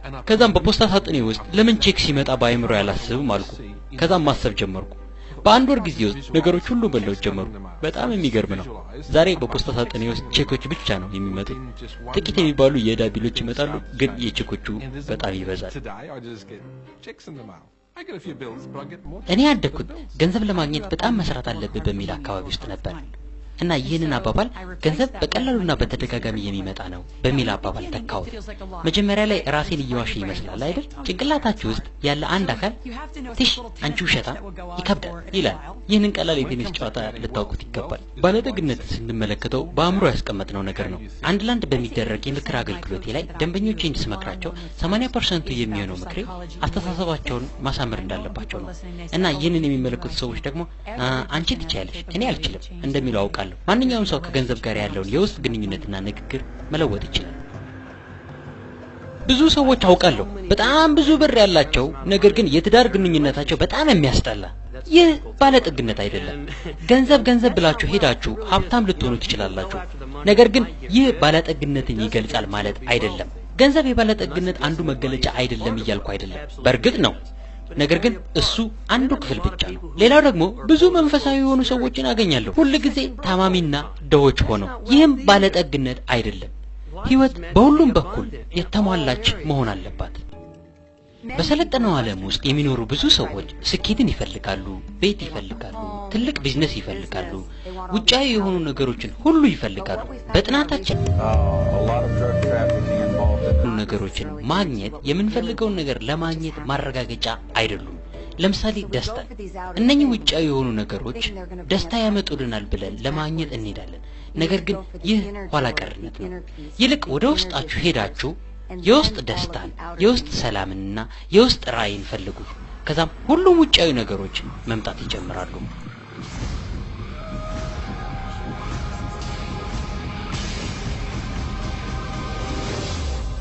ሚስጥሩ ለኔ እንደሚታየኝ እኛ የራሳችን ዓለም ፈጣሪዎች እንደሆነን ነው። እያንዳንዱ መፍጠር የምንፈልገው ምኞት በህይወታችን ይከሰታል። ስለዚህ የምትመኙትን ነገር የምታስቡትን ነገር የሚሰማችሁን ነገር ሁሉ ተጠንቀቁ ምክንያቱም ተፈጥሮ ታዩታላችሁና ነው Therefore, it's very important what you wish, what your thoughts are, what your feelings are, because it will manifest. እና አንድ ቀን አንድ ሰው ቤት ሄድኩ እና እሱም በጣም ታዋቂ አርት ዳይሬክተርና ታዋቂ ፊልም ፕሮዲዩሰር ነው እነኚህን ቆንጆ ሴቶች በቤቱ ግድግዳ ላይ ሰቅሏል ራቁቷን የሆነች ልብስ የለበሰችና እንደው እንደዚህ አይነት ነገር ብለው አላየህም አይነት የሚመስሉ ሴቶችን አስቀምጧል በፍቅር ግንኙነት ላይ ችግር አለበት አይደል ሳይኪክ ነሽ ወይስ እንዴት ነው አይ ተመልከት 7 ቦታዎች እንዳለ ያስቀመጥካቸው ሴቶች አንድ አይነት ናቸው እንዴ እኔ እንደዚህ አይነት አሳሳል ስለምወድ ነው እኮ ራሴ እኮ ነው ይሳልኩት እንደውም አንተ ኮንክማ በጣም መጥፎ ነው በጣም የሚያምር ነው እንዲሁም የሚያማምሩ የፊልም ሴት አክተሮች በዙሪያው አሉ ምክንያቱም የሥራው ጸባይ ነው ነገር ግን ፍቅር አልያዘው ምንድነው የምትፈልገው 3 ሴቶችን በሳምንት መጥበስ ፈልጋለሁ እሺ ራስህን ከ3 ሴቶች ጋር አድርገህ ሳል ከዛም በእያንዳንዱ ግድግዳ ላይ ስቀለው ከ6 ወር በኋላ አውሮፓ ውስጥ አገኘሁትና እንዴት ነው የፍቅር ህይወት አሪፍ ነው አብሮኝ መሆን እንደሚፈልጉ ደውለው ነገሩኝ ምክንያቱም ለምን እንደሆነ ታውቃለህ ያ ምኞት ስለሆነ ነው ልብኝ ነው ግን አሁን መረጋጋት ፈልጋለሁ አሁን ማግባት ነው የምፈልገው እውነተኛ ፍቅር ፈልጋለሁ ጥሩ በልሂድና ሳለው ከዛም ሄደና በጣም የሚያስቀና ፍቅር ያለባቸው ፍቅረኛሞችን ሳለ ከአመት በኋላም አገባ በጣም ደስተኛ ሆነ ምክንያቱም ሌላ ምኞት ከውስጡ ስላወጣ ነበር ከዚህ በፊት ይህንን ምኞት ለአመታት ያክል በውስጡ ይዞት ነበር ተመኝቶት ነበር ግን አልተሳካም ምክንያቱም የእሱ ውጫዊ ሁኔታ የሱ ቤት ከሱ ምኞት ጋር የሚጋጭ ነበር his house was just contradicting himself all the time so if you know this knowledge you should start playing with it በትዳር ውስጥ መጀመሪያ ወደ ትዳር የሚመጣውን ማወቅ ተገቢ ነው ጓደኛችሁን አይደለም ራሳችሁን ማወቅ አለባችሁ መጀመሪያ እናንተ ጓደኛችሁን ሳትወዱ እንዴት ሌላ ሰው እንዲወደው ትጠብቃላችሁ እንደገና ነግራችኋለሁ የስበት ህግ ወይም ይህ ሚስጥር ማለት ይህን ነገር ወደ ውስጣችሁ ማስገባት ላይ ነው ቁልፉ ልታውቁት የሚገባ አንድ ጥያቄ ልጠይቃችሁ ሰዎች እናንተን እንዲንከባከባችሁ እንደምትፈልጉት ራሳችሁን ትንከባከባላችሁ ለራሳችሁ መፍትሄ ራሳችሁ ትሆናላችሁ ይው ውለታ አድርጌላለሁ ውለታዬን እጥፍ አድርገህ ትመልሳለህ አትበሉ ይልቅ ለራሳችሁ ውለታ አድርጉ ለራሳችሁ ጊዜ ስጡ ራሳችሁን በፍቅር ሙሉ ያኔ ከራሳችሁ ፈሶ ለሌሎች ይደርሳል በጣም ብዙ የፍቅር ግንኙነት ውስጥ ሳለው ጓደኛዬ ውበቴን እንዲያሳየኝ ጠብቅ ነበር ምክንያቱም የራሴን ውበት አላየውም ነበር ሳድግ በጣም የምወዳቸውና የማደንቃቸው ባዮኒክ ሴቶችን ወንደር ሴቶችንና ቻርልስ ኤንጅሎችን ነበር እነሱ ቆንጆች ሆነው ሳለው ግን እነሱ እኔን አይመስሉም ከሊሳ ጋር ፍቅር ያዘኝ ጊዜ ነው ቸኮሌት ቀለም ቆዳይን ወፋፍራም ከንፈሮቼን ደልደል ያለውን ዳሌን ከርዳዳውን ጸጉሬን የወደድኩ ጊዜ ነው ዓለም ሁሉ እኔን መውደድ የጀመረችው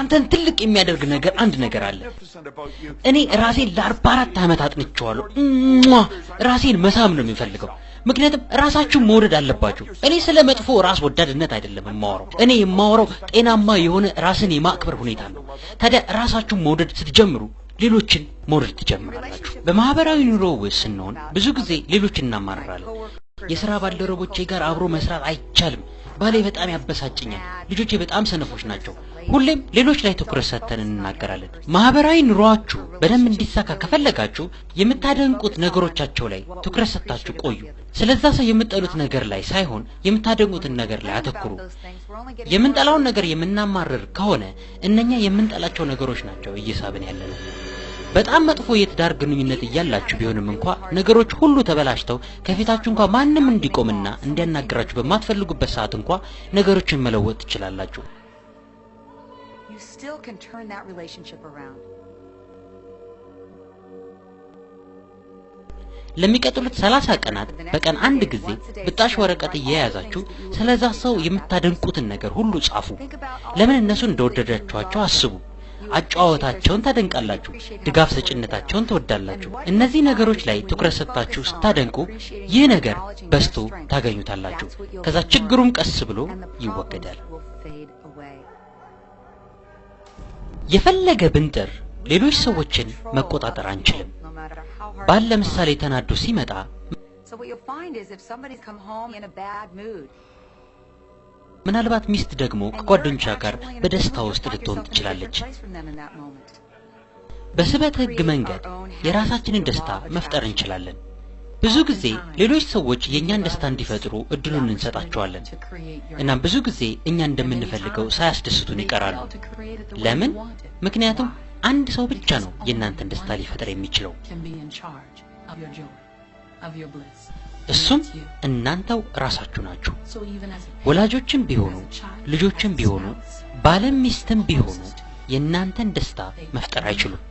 የእናንተ ደስታ በውስጣችሁ ነው ያለው። Your joy lies within you.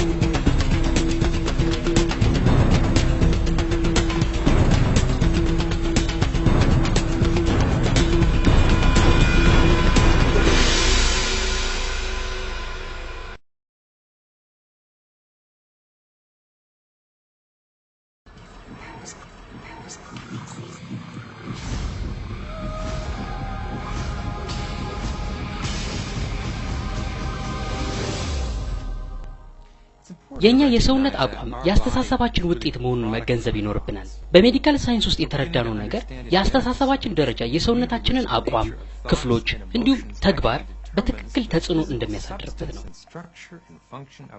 የፕላሲቦን ውጤት ራሱ እናውቃለን። ፕላሲቦ ማለት በጤንነታችን ላይ ምንም አይነት ለውጥ ወይም ተጽዕኖ የለውም። ልክ ከስኳር እንደተሰራ ኪኒን አድርጋችሁ እዩት። ከዛም ለበሽተኛው ይህ በጣም ፍቱን መድኃኒት ነው ብላችሁ ትነግሩታላችሁ። ያን በሽተኛ አምኖ ፕላሲቦውን ሲወጥ በሽተኛው ይድናል። እንደውም ለያዘው በሽታ ከሚሰጠው እውነተኛ መድኃኒት የበለጠ ይህኛው ለውጥ ሊያመጣ ይችላል። በዚህም የተነሳ ዶክተሮች አእምሮ ጤንነት እንዲመለስ የሚያደርገው አስተዋጽኦ በጣም ከፍተኛ መሆኑን ተረድተዋል። በጣም የታመመ ሰው ካለ ይህንን ልትሞክሩ ትችላላችሁ። የያዘው በሽታ ለሞት የሚያደርሰው የሚሆን ከሆነ እውነተኛ መድኃኒቱ መጠቀም ይሻላል። ነገር ግን ፕላሲቦን መጠቀም ምን ያህል የሰው ልጅ ጭንቅላት በጤንነት ላይ ተጽዕኖ እንዳለው ሊያስረዳችሁ ይችላል። የዓለም ጸጋ ጥሩና መልካም ጤንነት ያለበት የዓለምን መልካም ስጦታዎች ሁሉ ለመቀበል ራስህን ከከፈትክ የዓለምን ደስታን፣ ፍቅርን፣ በረከትን ትቀዳጃለህ። በዓለም ላይ ለአንተ የተባለውን ደሳስ የሚሉ ነገሮችን ሁሉ ትወርሳለህ። ጤነኛነትን፣ ባለጠግነትን፣ መልካም ተፈጥሮን። አእምሮህን በመጥፎ አስተሳሰብ ሞልተህ ራስህን ከዘጋህ ነገሮች ሁሉ አይመቹህም። ቁርጥማቱና ህመሙ ሁሉ ይሰማሃል። በእያንዳንዱ ቀን ውስጥ ማለፍ ህመም የተሞላበትና የሚታክት ሆኖ ነው ይሰማሃል። አንዳንድ ሰዎች የማይድን በሽታ አለባቸው። ይህ በሽታ የሚባለውን ነገር ማሰብ አቁሙ። ከሺህ በላይ የሚሆኑ በሽታዎች አሉ። ሁሉም ግን አንድ የደከመ ክፍል በውስጣችን በመኖሩ የተፈጠሩ ናቸው። ሁሉም በአንድ ምክንያት ነው የተፈጠሩት። እሱም ጭንቀት ነው። በሰውነታችሁ ላይ ጭንቀት ስታሳድሩበት የሆነ ቦታ ይበላሻል። ሰውነታችን የሆነ ምልክት ሊሰጠን ሲፈልግ ህመም ይለቅብናል። ይህም የሚሆነው አስተሳሰባችን ጥሩ እንዳልሆነ፣ ባለን ነገር ደስተኞች አለመሆናችንን፣ ፍቅር በውስጣችን አለመኖሩን ለማሳየት ነው። ስለዚህ የሰውነታችን ምልክቶች የሚያስፈሩ አይደሉም። በሰውነታችን ውስጥ የሆነ በሽታ አሊያም አለመመቸት ቢፈጠር አስተሳሰብን በማስተካከል ብቻ ችግሩን መቀልበስ ይቻላል የሚለው ጥያቄ በተደጋጋሚ የሚጠየቅ ነው። እና መልሱ ደግሞ አዎ በትክክል ይቻላል። በህዳር 23 ላይ የጡት ካንሰር እንዳለብኝ ተነገረኝ። ከዛም በጽኑ እምነት ልክ እንደ ዳንኩኝ አድርጌ ማሰብ ጀመርኩ። በእያንዳንዷም ቀኑን ሙሉ ስለ ዳንኩኝ አመሰግናለሁ እላለሁ። ደግሜ ደጋግሜ ተመስገን እላለሁ። ከልቤም እንደ ዳንኩ አድርጌ አምን ጀመር። በውስጤ ካንሰር እንደሌለ አድርጌ ራሴን መመልከት ጀመርኩ። Cancer was never in my body. ከበሽታው ለመዳን ከማደርጋቸው ነገሮች ውስጥ አንዱ በጣም የሚያስቁ ፊልሞችን ማየት ነበር። እናም ሁሌ መሳቅ መጫወት ነው። አንድም ተጨንቄ አላቅም ነበር። ምክንያቱም ጭንቀት ራስን ለማዳን የምታደርገውን ሂደት ስለሚያጨናግፈው ነው። በሽታው እንዳለብኝ ከተነገረኝ ጊዜ ማለትም ህዳር 23 ጀምሮ እስከ ዳንኩበት ጊዜ ድረስ በጠቅላላው ወደ 3 ወር ነበር የፈጀው። የሚሆነው ራዲዬሽንና ኬሞቴራፒን ሳልጠቀም ነው። በጣም አስፈላጊ ወደ ሆነ ፕሮግራም ነው የመጣ ነው። ወደ ራስን ማዳን ፕሮግራም። ቁስል ይወጣባችኋል፣ ከዛም ተመልሶ ይድናል። የባክቴሪያ ኢንፌክሽን ይገጥማችኋል፣ በሽታ ተከላካይ ህዋሳቶች ይመጡና እነኛም ባክቴሪያዎች ያስወግዳሉ። በሽታ ተከላካይ ህዋሳት የተፈጠሩት ሰውነታችንን ከበሽታ ለመጠበቅ ነው። በመልካም ስሜት ላይ ባለ ሰውነት ውስጥ በሽታ ሊኖር አይችልም። ሰውነታችሁ በእያንዳንዷ ሰከንድ በሚሊዮን የሚቆጠሩ አዳዲስ ሴሎችን ይፈጥራል። ይህንን በቀጥታ ስንናገረው ሰውነታችን በእያንዳንዷ ቀን ራሱን ይተካል ማለታችን ነው። አንዳንድ የሰውነት ክፍሎቻችን ወራትን ሲፈጁ፣ ሌሎች ደግሞ አመታትን ሊፈጁ ይችላሉ። ነገር ግን ከሆነ ጊዜ በኋላ አዲስ ሰውነት ይኖረናል ማለት ነው። በሽታ ቢኖርባችሁና ስለ በሽታው አተኩራችሁ የምታስቡ ከሆነ፣ ስለ በሽታችሁ ለሰው የምታወሩ ከሆነ ብዙ በበሽታው የተጠቁ ሴሎችን ነው እየፈጠራችሁ ያለው። እስቲ ራሳችሁን ሙሉ ጤንነቱ የተጠበቀ ሰውነት እንዳላችሁ አድርጋችሁ ተመልከቱ። ስለናንተ በሽታ ዶክተራችሁ ይጨነቅበት። እስቲ ሁለት ሰዎችን እንመልከት። ሁለቱም በሆነ በሽታ ተጠቅተዋል። አንዷ ደስታዋ ላይ ማተኮርን መረጠች። በወደፊት ተስፋ መኖር ጀመረች። ይቻላል በሚል አስተሳሰብ ውስጥ መኖር ፈለገች። ደስታን ሊሰጣት በሚችል ነገር ሁሉ ላይ ትኩረቷን አደረገች። ሁለተኛዋ ደግሞ አንድ አይነት በሽታ የያዛት በሽታዋ ላይ ትኩረት ማድረግን መረጠች። ህመሟን ማዳመጥ ላይ ትበረታለች። ምን ይሻለኛል እያለች ታማርራለች። አንድ ሰው ባለበት ህመም ላይና ምልክቶቹ ላይ ሙሉ ትኩረቱን ሲያደርግ በሽታው እንዲባባስ እያደረገ ነው። መዳን የሚባለው ነገር አሞኛል ከሚለው አስተሳሰብ ድኛለሁ ወደሚለው አስተሳሰብ እስካልመጣ ድረስ አይከሰትም። ምክንያቱም ይህ የስበት ህግ ነውና። መልካምና ደስታ የተሞላበት አስተሳሰብ መኖር ወደ መልካምና ጤናማ ተክለ ሰውነት ይመራል። መጥፎና ጭንቀት የተሞላበት አስተሳሰብ መኖር ደግሞ የአእምሮአችንና የሰውነታችን ተግባር በአግባቡ እንዳይካሄድ ያደርጋል። ምክንያቱም የኛ አስተሳሰብና ስሜቶች ናቸው ሰውነታችን ራሱን እንደገና እንዲያቀናጅና እንዲፈጠር የሚያደርጉት። ጭንቀትን ከሰውነታችሁ አስወግዱ። ያኔ ሰውነታችን እንዲያደርግ የተፈለገውን ያደርጋል፣ ራሱን ያድናል። ኩላሊት እንደገና ጤናማ ሲሆን አይቻለው። ካንሰር ከሰውነት ሲወገድ አይቻለው። የአይን ብርሃን ሲሻሻልና ሲመለስ አይቻለው። ህይወትህን መለወጥ ትችላለህ። ራስህንም ከበሽታ ማዳን ትችላለህ። የኔ ታሪክ የሚጀምረው ከመጋቢት 10 1981 ዓመተ ምህረት ላይ ነው። ይህ ህይወቴ ሙሉ የተቀየረበት ጊዜ ነው። በህይወቴ መቼም የማረሰው የአውሮፕላን አደጋ አጋጠመኝ።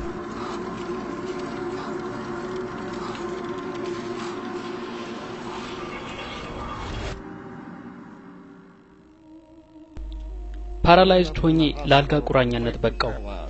የጀርባ አጥንቴ ደቆ ነበር። ሁለት የጎድን አጥንቶቼ ተሰብሮ ነበር። ጉሮሮዬ ክፉኛ ስለተጎዳ መብላትም ይሁን መጠጣት አልችልም ነበር። ዲያፍራሜ ከጥቅም ውጭ በመሆኑ መተንፈስ ይሳነኝ ነበር። ማድረግ የሚችለው አይኔን ማርገብገብ ብቻ ነው። ዶክተሬም ህይወቴን ሙሉ ቅጠላ ቅጠል ብቻ እንደምመገብና አይኔን ብቻ ማርገብገብ እንደምችል ብቻ ነበር የነገረኝ። ስለኔ የተመለከቱት እንደዛ ነበር። ነገር ግን እነሱ እንደዛ አሰቡ አላሰቡ ምንም ለውጥ አልነበረው። በጣም አስፈላጊው ነገር እኔ ማስበው ነበር። ራሴን ልክ እንደ ደህና ሰው ሆኜ ከሆስፒታሉ ስወጣ በአእምሮዬ ውስጥ መሳል ጀመሩ። በዛ ሆስፒታል ውስጥ ማሰራት የሚችለው አእምሮዬን ብቻ ነበር እና አንድ አእምሮአችሁን ከያዛችሁ ነገሮችን ሁሉ ወደ ቀድሞ ቦታቸው መመለስ ትችላላችሁ። ዲያፍራሜ ስለተጎዳ ከዚህ በኋላ ህይወቴን ሙሉ መተንፈስ እንደማልችልና የመተንፈሻ መሳሪያ መጠቀም እንዳለብኝ ነግረውኛል። ነገር ግን ይህ ትንሽ ትንፋሽ ተንፍስ ተንፍስ ትለኝ ነበር።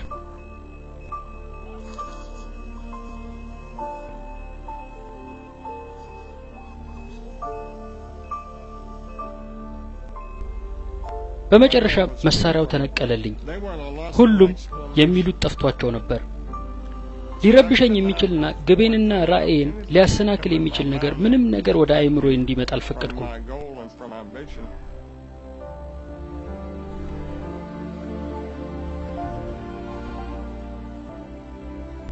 ከዛም ለገና ከሆስፒታሉ በእግሬ መውጣት አለብኝ ብዬ ግቤን አስቀምጬ ነበር።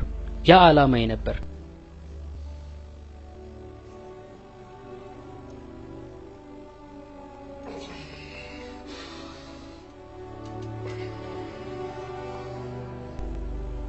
ከ8 ወር በኋላ በራሴ 2 እግሮች ከዛ ሆስፒታል ወጣሁ። ሊሆን የማይችል ነው አሉ። ያ ቀን መቼም የማይረሳኝ ቀን ነው። አሁን ይህንን ቪሲዲ ቁጭ ብላችሁ ለምትመለከቱ ሰዎች ይህንን የህይወት ታሪኬን በ6 ቃላቶች አሳጥሬ አስቀምጥላችሁ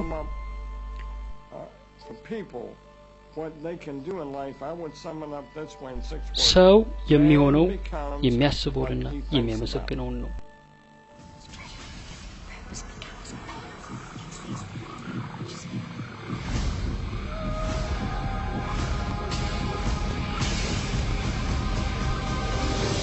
ብዙ ጊዜ ሰዎች መልካም ነገር ይመለከቱና አዎ ይህ ያስፈልገኛል፣ ይህንን እሻለሁ ይላሉ። ቢሆንም ቅሉ የማይፈልጉትን ነገር በተመለከቱ ጊዜ ደግሞ ስለሱ ሲያስቡ ያንኑ ያህል ጉልበት ያወጣሉ። በማህበረሰባችን ውስጥ ብዙ ጊዜ ካንሰርን መዋጋት፣ ችግርን መዋጋት፣ እጽን መዋጋት፣ ሽብርተኝነትን መዋጋት፣ ረብሸኝነትን መዋጋት እያለን የማንፈልጋቸውን ነገሮች ሁሉ ለመዋጋት ስናስብ እንውላለን። ትኩረት የምንሰጠው ነገር ሁሉ እንዲፈጠር ነው የምናደርገው። ለምሳሌ በተፈጠረ ጦርነት ላይ፣ ብጥብጥ ላይ አሊያም ችግር ላይ በጣም ከተናደድን ኃይላችንን እሱ ላይ እያደረግን ነው፣ ራሳችንን እየገፋን ነው። እናም እየፈጠርን ያለነው ሬዚስታንስ ወይንም እምቢታን ነው። አይምጣ ያልከው ነገር ሁሉ መምጣቱን ይቀጥላል።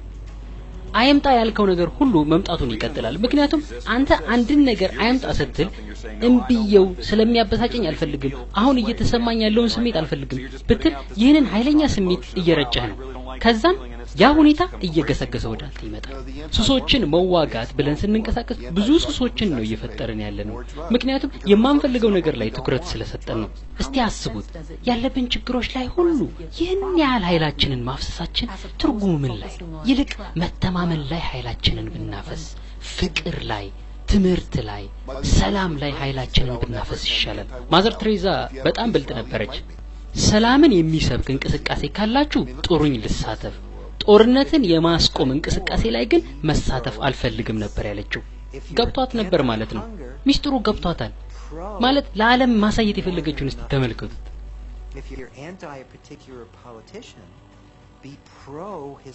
ማተኮር ያለባችሁ የምትፈልጉት ላይ እንጂ የማትፈልጉት ነገር ላይ መሆን የለበትም። የማትፈልጉትን ነገር ማወቅ ምንም ማለት አይደለም። እንደውም የሱን ተቃራኒ እንድታስቡ ይረዳቸዋል። እኔ የምፈልገው ይህ ነው እንድትሉ ያደርጋል። እውነቱ ግን ስለማትፈልጉት ነገር ባወራችሁ ቁጥር አሊያም ምን ያህል መጥፎ እንደሆነ ባወራችሁ ቁጥርና ስለዛ ሁኔታ ደጋግማችሁ ባነበባችሁ ቁጥር እንዲሁም ምን አይነት አሰቃቂ ነው ባላችሁ ቁጥር እየፈጠራችሁ ያላችሁት የበዛ ችግር ነው። ብዙ ጊዜ ሰዎች እኔ ጋር ይመጡና እንዴ መረጃ እኮ ማግኘት አለብን ይሉኛል። አዎ መረጃማ ያስፈልጋል። ነገር ግን በዛ መረጃ አእምሮአችሁ መጥለቅለቅ የለበትም። ይህንን ሁሌ እምለዋለሁ። ውስጣችሁ ያለው ድምጽና ራእይ በለሆሳስ የሚጓዝ ከሆነና ውጫዊ ካለው ሐሳብ ጥርትና ጎላ ብሎ የሚታይ ከሆኑ ህይወትን በትክክል እየገራሃት ነው። መረጋጋትን በአእምሮ ማስፈንን ተማር። እናም ሐሳብንና ስሜቶችን ሁሉ ከማትፈልጋቸው ነገሮች ላይ አስወጥተህ ማየት በምትመኘው ነገሮች ላይ አድርግ።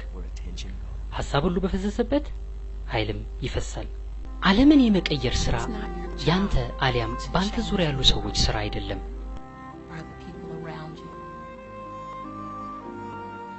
ያንተ ስራ በተፈጠረልህ ዑደት ውስጥ አብረህ መጓዝና ባለው ዓለም ውስጥም መደሰት ብቻ ነው። ብዙ ጊዜ የምትጠየቀው ጥያቄ ምናልባትም አሁን በአንዳችሁ ውስጥ ሊኖር የሚችል ጥያቄ አለ። እሱም እና ሁሉም ሰው ይህንን ሚስጥር ከተጠቀመ እንዲሁም ዓለምን ልክ እንደ ካታሎግ አድርጎ እያየ ሁሉም የሚፈልገውን ሲያገኝ የነገሮች እጥረት አይፈጠርም? ሚስጥሩን ስናስተምራችሁ ደስ የሚለው ነገር ይህ ነው።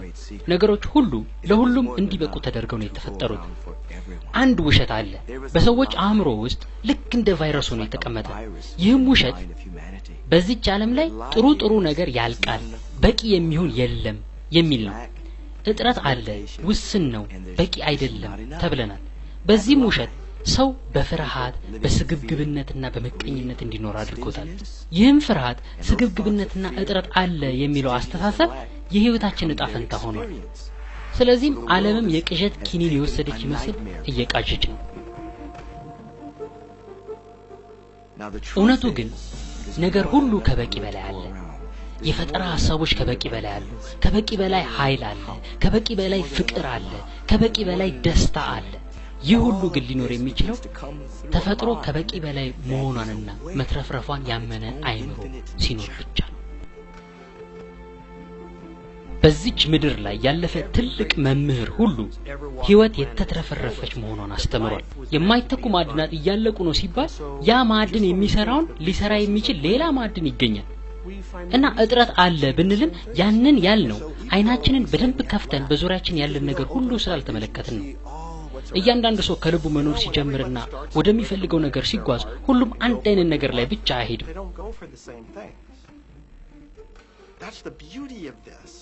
ሁላችንም BMW አንፈልግም። ሁላችንም አንድ አይነት ሰው አንፈልግም። ሁላችንም አንድ አይነት የህይወት ተመክሮ አንፈልግም። ሁላችንም አንድ አይነት ልብስ አንፈልግም። ለሁሉም በቂ የሚሆን ነገር አለ። ካመናችሁ ታዩታላችሁ። ለማግኘት ከተንቀሳቀሳችሁ በእጃችሁ መዳፍ ውስጥ ታገኙታላችሁ። ይህ ነው እውነታው። ሁሉም የምትፈልጉት ነገር፣ ያ ሁሉ በረከት፣ ያ ሁሉ ደስታ፣ ያ ሁሉ ፍቅር፣ ያ ሁሉ ሀብት አለ ተዘጋጅቶ ቁጭ ብሎ እናንተን ይጠብቃል። ታዲያ እሱን በእጃችሁ ለማድረግ ልትራቡት ሆን ብላችሁ ልትፈልጉት ይገባል። ሆን ብላችሁ ስትፈልጉትና ውስጣችሁ በጣም ሲቀጣጠል ይህ ህግ እያንዳንዷን የምትፈልጓትን ነገር ሁሉ ወደ እናንተ ያመጣዋል። በዙሪያችሁ ያሉ የሚያማምሩና የሚያስደስቱ ነገሮቻችሁን አስተውሉ። እነኚህንም ነገሮቻችሁን ባርኳቸው፣ አድንቋቸው። አሁን እንደምትፈልጉት ያልሆኑ ነገሮቻችሁ ላይ ኃይላችሁን አታባክኑ። የምትፈልጓቸውን ነገሮች ብቻ በጉያችሁ ያዙ። ያኔ በስተው ይመጣሉ። ከዚህ በፊት የነበሩ መሪዎች ይህንን ሚስጥር ለሰዎች ማካፈልን አልፈለጉም ነበር። አሁን ግን ይህ በታሪክ ውስጥ የሚቀመጥ ትልቁ ጊዜ ነው። በዚህ ጊዜ ነው ለመጀመሪያ ጊዜ ኃይሉ በእጃችን የገባው። ይህ ዕውቀት አፍንጫችን ስር የወጣው።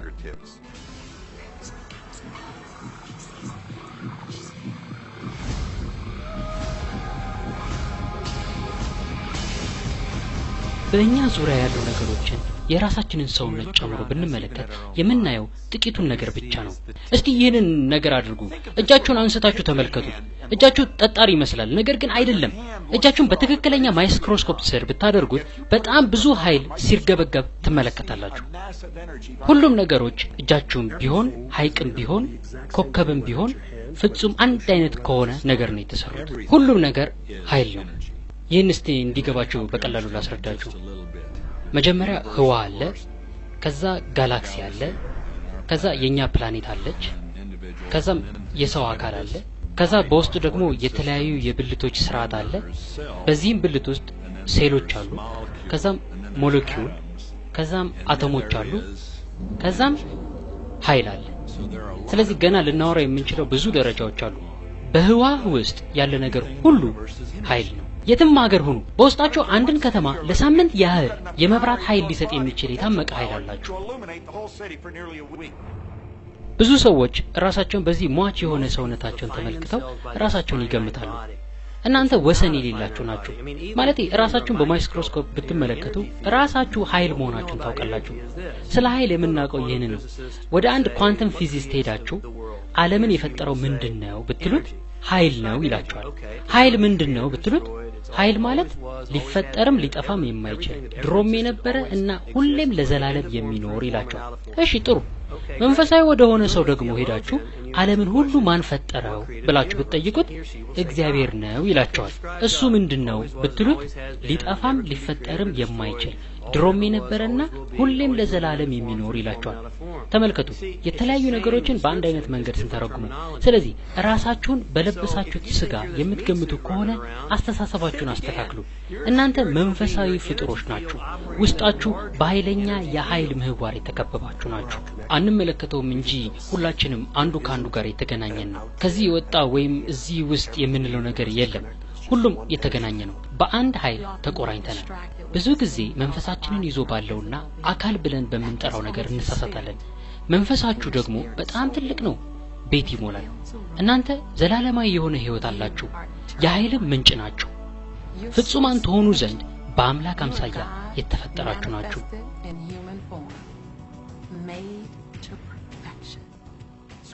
በመጽሐፉ ራሱ እኛ ማለት በአምላክ አምሳያ የተፈጠርን ነን እንላለን ይህም ማለት በሁኔታዎች ሁሉ ልንገደብ የማንችል ፍጥሮች ነን ይህ ሁሉ እውነት ነው በዓለም ላይ ያሉ ባህሎች ሁሉ እኛ በፈጣሪ አምሳያ እንደተፈጠርን ነው የሚነግሩ ስለዚህ አንተ ማለት የራስን ዓለም ትፈጥር ዘንድ ፈጣሪ ኃይልን ሰጥቶ ነው የፈጠረህ በዚህ ምናልባት በህይወት ጠቃሚና ልትደሰትባቸው የምትችልባቸው ነገሮች ፈጥረ ሊሆንም ላይሆንም ይችላል ነገር ግን አጥብቄ ልጠይቀህ የምፈልገው ይህ ነው በህይወት የተፈጠሩት ነገሮችን ሁሉ አንተ የምትፈልጋቸው ናቸው የማትፈልጋቸው ከሆነ እነኛን ለመቀየር ይህ ትክክለኛ ጊዜ አይመስልህም ምክንያቱም ያንን የማድረግ ስልጣን ተሰጥቷልና ብዙ ሰዎች ህይወት ራሷ ሆን ብላ እንደጠመመችባቸው አድርገው ይሰማቸዋል እና ሁሌም ህይወት የተሰናከለችባቸው ሁኔታዎች ሁሉ ይጠራሉ ምናልባት ቤተሰብ አልባ መሆናቸውን ያያሉ የቤተሰብ ችግራቸውን ያነሳሉ እዚህ ጋር አንድ ላሰምርበት የሚፈልገው ነገር አለ እሱም ብዙ ሳይኮሎጂስቶች ካለው የቤተሰብ ብዛት 85% ግንኙነቱ ጤናማ አይደለም ብለው ያምናሉ የኔ እናትና አባት ጠጮች ነበሩ አባቴ በጣም ይደበድበኝ ነበር ከ13 እስከ 18 ያለውን እድሜ በመንገድ ዱርዬነት ነበር ያሳለፍኩት በጣም ኃይለኛ የሞተር ሳይክል አደጋ አጋጥሞኝ ነበር ዳላስ ያለው ጊዜ ቤት አልባ ነበርኩ በሆስተን ውስጥ ደግሞ ለ15 አመት በድህነት ኖሬያለሁ ልጅ እያለሁ ችግሮችን ቀምሻለሁ ይህ መማር የማይችል ደደብ ነው ተብዬ ነበር እና ማንበብ መጻፍ አሊያም መግባባት እንደማልችልና በህይወቴ ምንም ነገር ላይ እንደማልደርስ ተነግሮኝ ነበር ብቻ ሁላችንም የሆነ ታሪክ አይጠፋንም እና ምን ይሁን ልንል ነው የሚሆነውማ አሁን ምን ማድረግ አለብህ አሁን ምርጫ ምንድነው የሚለውን ጥያቄ መመልከት ነው ምክንያቱም ወይ በማትፈልገው ነገር ላይ ትኩረት መስጠትን ትቀጥላለህ አሊያም በምትፈልገው ነገር ላይ ትኩረትን ታደርጋለህ የህይወትህን ዕጣ ፈንታ የምታስቀምጠው አንተ ነህ ደራሲው ታሪኩን የምትጽፈው ራስህ ነህ ስክሪፕቶ ያለው በእጅ ነው የሚከሰተው ውጤት ደግሞ አንተ የመረጥከው ነው ከስበት ህግ በጣም ደስ የሚለው ነገር አሁን ካለህበት መጀመር መቻል ነው አሁን ተነስተህ ትክክለኛ የሆነ ሐሳብ ማሰብ መጀመር ትችላለህ ከዛም ከዚህ ሐሳብ ጋር የሚሄድ የደስታ ስሜት በውስጥ እንዲኖር ማድረግ ትችላለህ ከዛም ይህ ህግ ላሰብከው ነገር ምላሽ መስጠት ይችላል አሁን እንግዲህ ለየት ያለ እምነት ሊኖርህ ነው ለምሳሌ በዓለም ላይ ሁሉ ነገር ለሰው ልጅ ከበቂ በላይ እንዳለ አድርገህ ልታምን ነው አሊያም ሁሉም ነገር ለኔ መልካም ይሆናል በሚል እምነት ውስጥ ልታልፍ ትችላለህ ማወቅ ያለብህ በዚህ ህግ አንተ እንደምትፈልገው መፍጠር መቻል ከዛም ራስህን ነፃ ማውጣት ትችላለህ ከዘር ግንድ እምነት ከባህሎች አስተሳሰብ ከማህበረሰቡ እምነቶች ራስን ነፃ ታውጣለህ ለአንዴና ለመጨረሻ ጊዜ በውስጥ ያለው ኃይል ካንተ ውጪ ካለው ኃይል እንደሚበልጥ ታረጋግጣለህ አንዳንዶቻችሁ ምናልባት ጥሩ ነው ነገር ግን እኔ ማድረግ አልችልም አለም እሷ እንዳደርግ አትፈቅድልኝም አለም እሱ እንዳደርግ አይፈቅድልኝም አለም እንደሱ ለማድረግ እኮ ገንዘብ የለኝም አለም እንደዛ ለማድረግ እኔ ጠንካራ አይደለሁም አለም እሱን ለማድረግ እኔ ሀብታም አይደለሁም የምትሉ ከሆነ እያንዳንዷ አይደለሁም ውጤቷን ትፈጥራለች ይህንን እንድታደርጉ የሚገድቧችሁ ነገሮች አሉ በእርግጠኝነት የሉም እኛ ገደብ የሌለን ፍጥሮች ነን የገደብ ጣራ የለንም በዚህ ዓለም ላይ ያለ እያንዳንዱ ሰው አቅሙ ችሎታው የተሰጠው ስጦታና ያለው ኃይል ገደብ የለው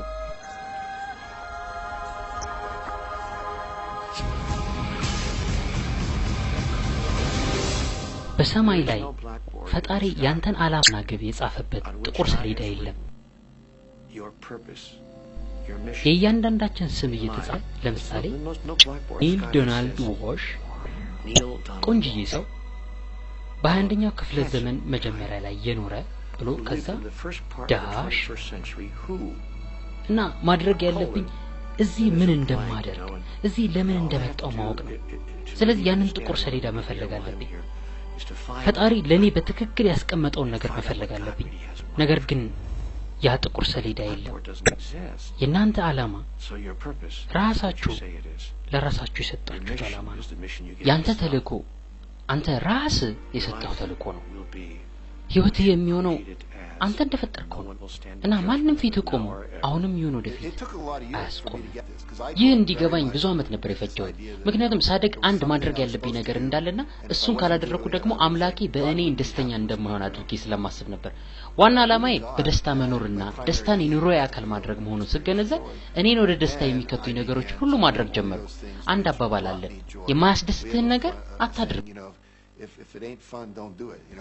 ደስታ፣ ፍቅር፣ ነፃነት፣ ጨዋታ ያ ነው።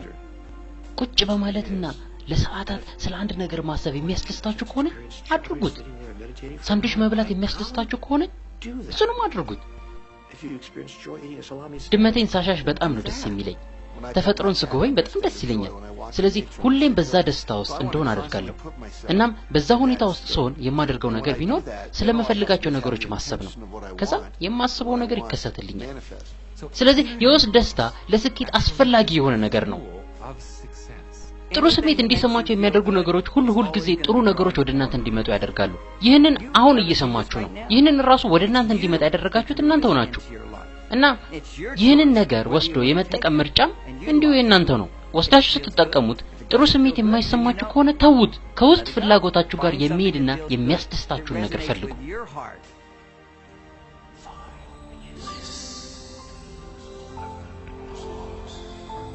የውስጥ ፍላጎታችሁን ስትከተሉት በማያቋርጥ ደስታ ውስጥ ትሆናላችሁ። ራሳችሁንም ለጸጋዎች ሁሉ ትከፍታላችሁ። የእናንተንም ህይወት ለሌሎች በማጋራት ደስ ትሰኛላችሁ። እናም የእናንተ ደስታ እና ጸጋ የሚማርክ ይሆናል። ሁሌ የማደርገው ይህንኑ ነው። ሁሌም ደስታዬን እከተላለሁ፣ የውስጥ ፍላጎቴን እከተላለሁ፣ ጽኑ እምነቴን እከተላለሁ እና በእያንዳንዷ ቀኔ ላይ ይህንን አደርጋለሁ። ህይወታችሁን አስደስቱ፣ ምክንያቱም ህይወት አስገራሚ ናት። ህይወት የምታስደንቅ ጉዞ ናት። በተለየ እውነታና በተለየ ህይወት ውስጥ መኖር ትችላላችሁ። ከዛም ሰዎች ይመለከቷችሁና ከኔ የተለየ ነገር ምን አድርገህ ነው ይሏቸዋል። ብቸኛውና ልዩ የሆነው ነገር ይህንን ሚስጥር መተግበር ነው። እና ሰዎች አይቻልም ይሉት የነበረን ሁሉ አንተ ማድረግም ሆነ መሆን እንዲሁም ማግኘት ትችላለህ። አሁን እንግዲህ ወደ አዲስ ርዕዮተ ዓለም ውስጥ እየገባን ነው። እሱም የመጨረሻው ገደብ ህዋ ሳይሆን አእምሮ ነው ወደሚለው። ወደፊት ገደብ የሌለው የሰው አቅም ይታየኛል። አስታውሱ፣ የአእምሮአችንን አቅም 5% ብቻ ነው እየተጠቀመን ያለነው። 100% ላይ የምንደርሰው ትክክለኛ ትምህርት ስንወስድ ነው። እና እስቲ አስቡት፣ ወደፊት ሰዎች ሙሉ አእምሮአቸውንና ስሜቶቻቸውን መጠቀም ሲጀምሩ የትም መሄድ ይችላሉ፣ የፈለጉትን ማድረግ ይችላሉ፣ የፈለጉትን ማሳካት ይችላሉ።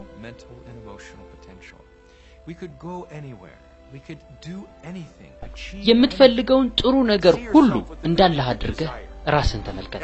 ማንኛውም የሃይማኖት መጽሐፍ፣ ማንኛውም የፍልስፍና መጽሐፍ፣ ማንኛውም ሊቅ፣ ማንኛውም ትልቅ ተብሎ የኖረው ሁሉ ይህንን ይነግረናል። ሄዱና ወደ ኋላ አንብቡት። ብዙዎቹ በዚህ ፕሮግራም ላይ ቀርበውላችኋል። ታውቃላችሁ፣ ይህ ሚስጥር ገብቷችኋል። አሁን እናንተም ገብቷችኋል እና ብዙ በተጠቀማችሁት ቁጥር ይበልጥ እየተረዳችሁት ትመጣላችሁ።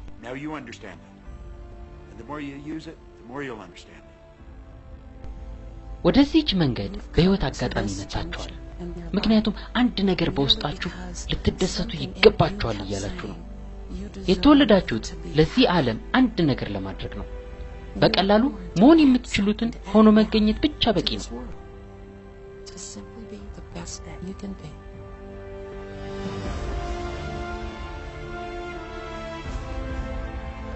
ያለፍክባት እያንዳንዷ ጊዜ፣ የገባህባት እያንዳንዷ ነገር ሁሉ ለዚህ ቅጽበት እያዘጋጀች ነበር።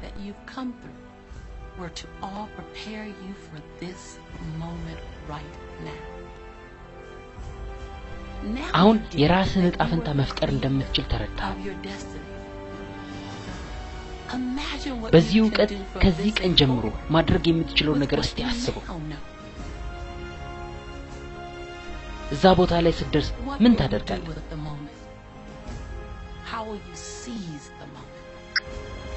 ማንም ያንተን ጭፈራ አይፈርም። ማንም ያንተን ሙዚቃ አይዘፍንም። ማንም ያንተን ታሪክ እንዳንተ አይጽፍም። ማንም ሁን ምንም አድርግ የወደፊት ዕጣ ፈንታ አሁን ይጀምራል። ትልቅ እንደሆናችሁ አምናለሁ። ምንም ነገር በህይወት ቢፈጠርም አንድ ትልቅ ነገር በውስጣችሁ እንዳለ አምናለሁ። ልጅ ብትሆኑ ሽማግሌ ብትሆኑ በትክክል ማሰብ በጀመራችሁ ጊዜ አንድ በውስጣችሁ ያለ ኃይል ከዓለም በልጦ ሲወጣ ታዩታላችሁ። ህይወታችሁን ሲመራ ታዩታላችሁ። ከፈቀዳችሁለት ይመግባችኋል፣ ያለብሳችኋል፣ ይመራችኋል። It will guide you, protect you, direct you, sustain your very existence if you let it. እና ይህ በእርግጠኝነት የማውቀው ነው።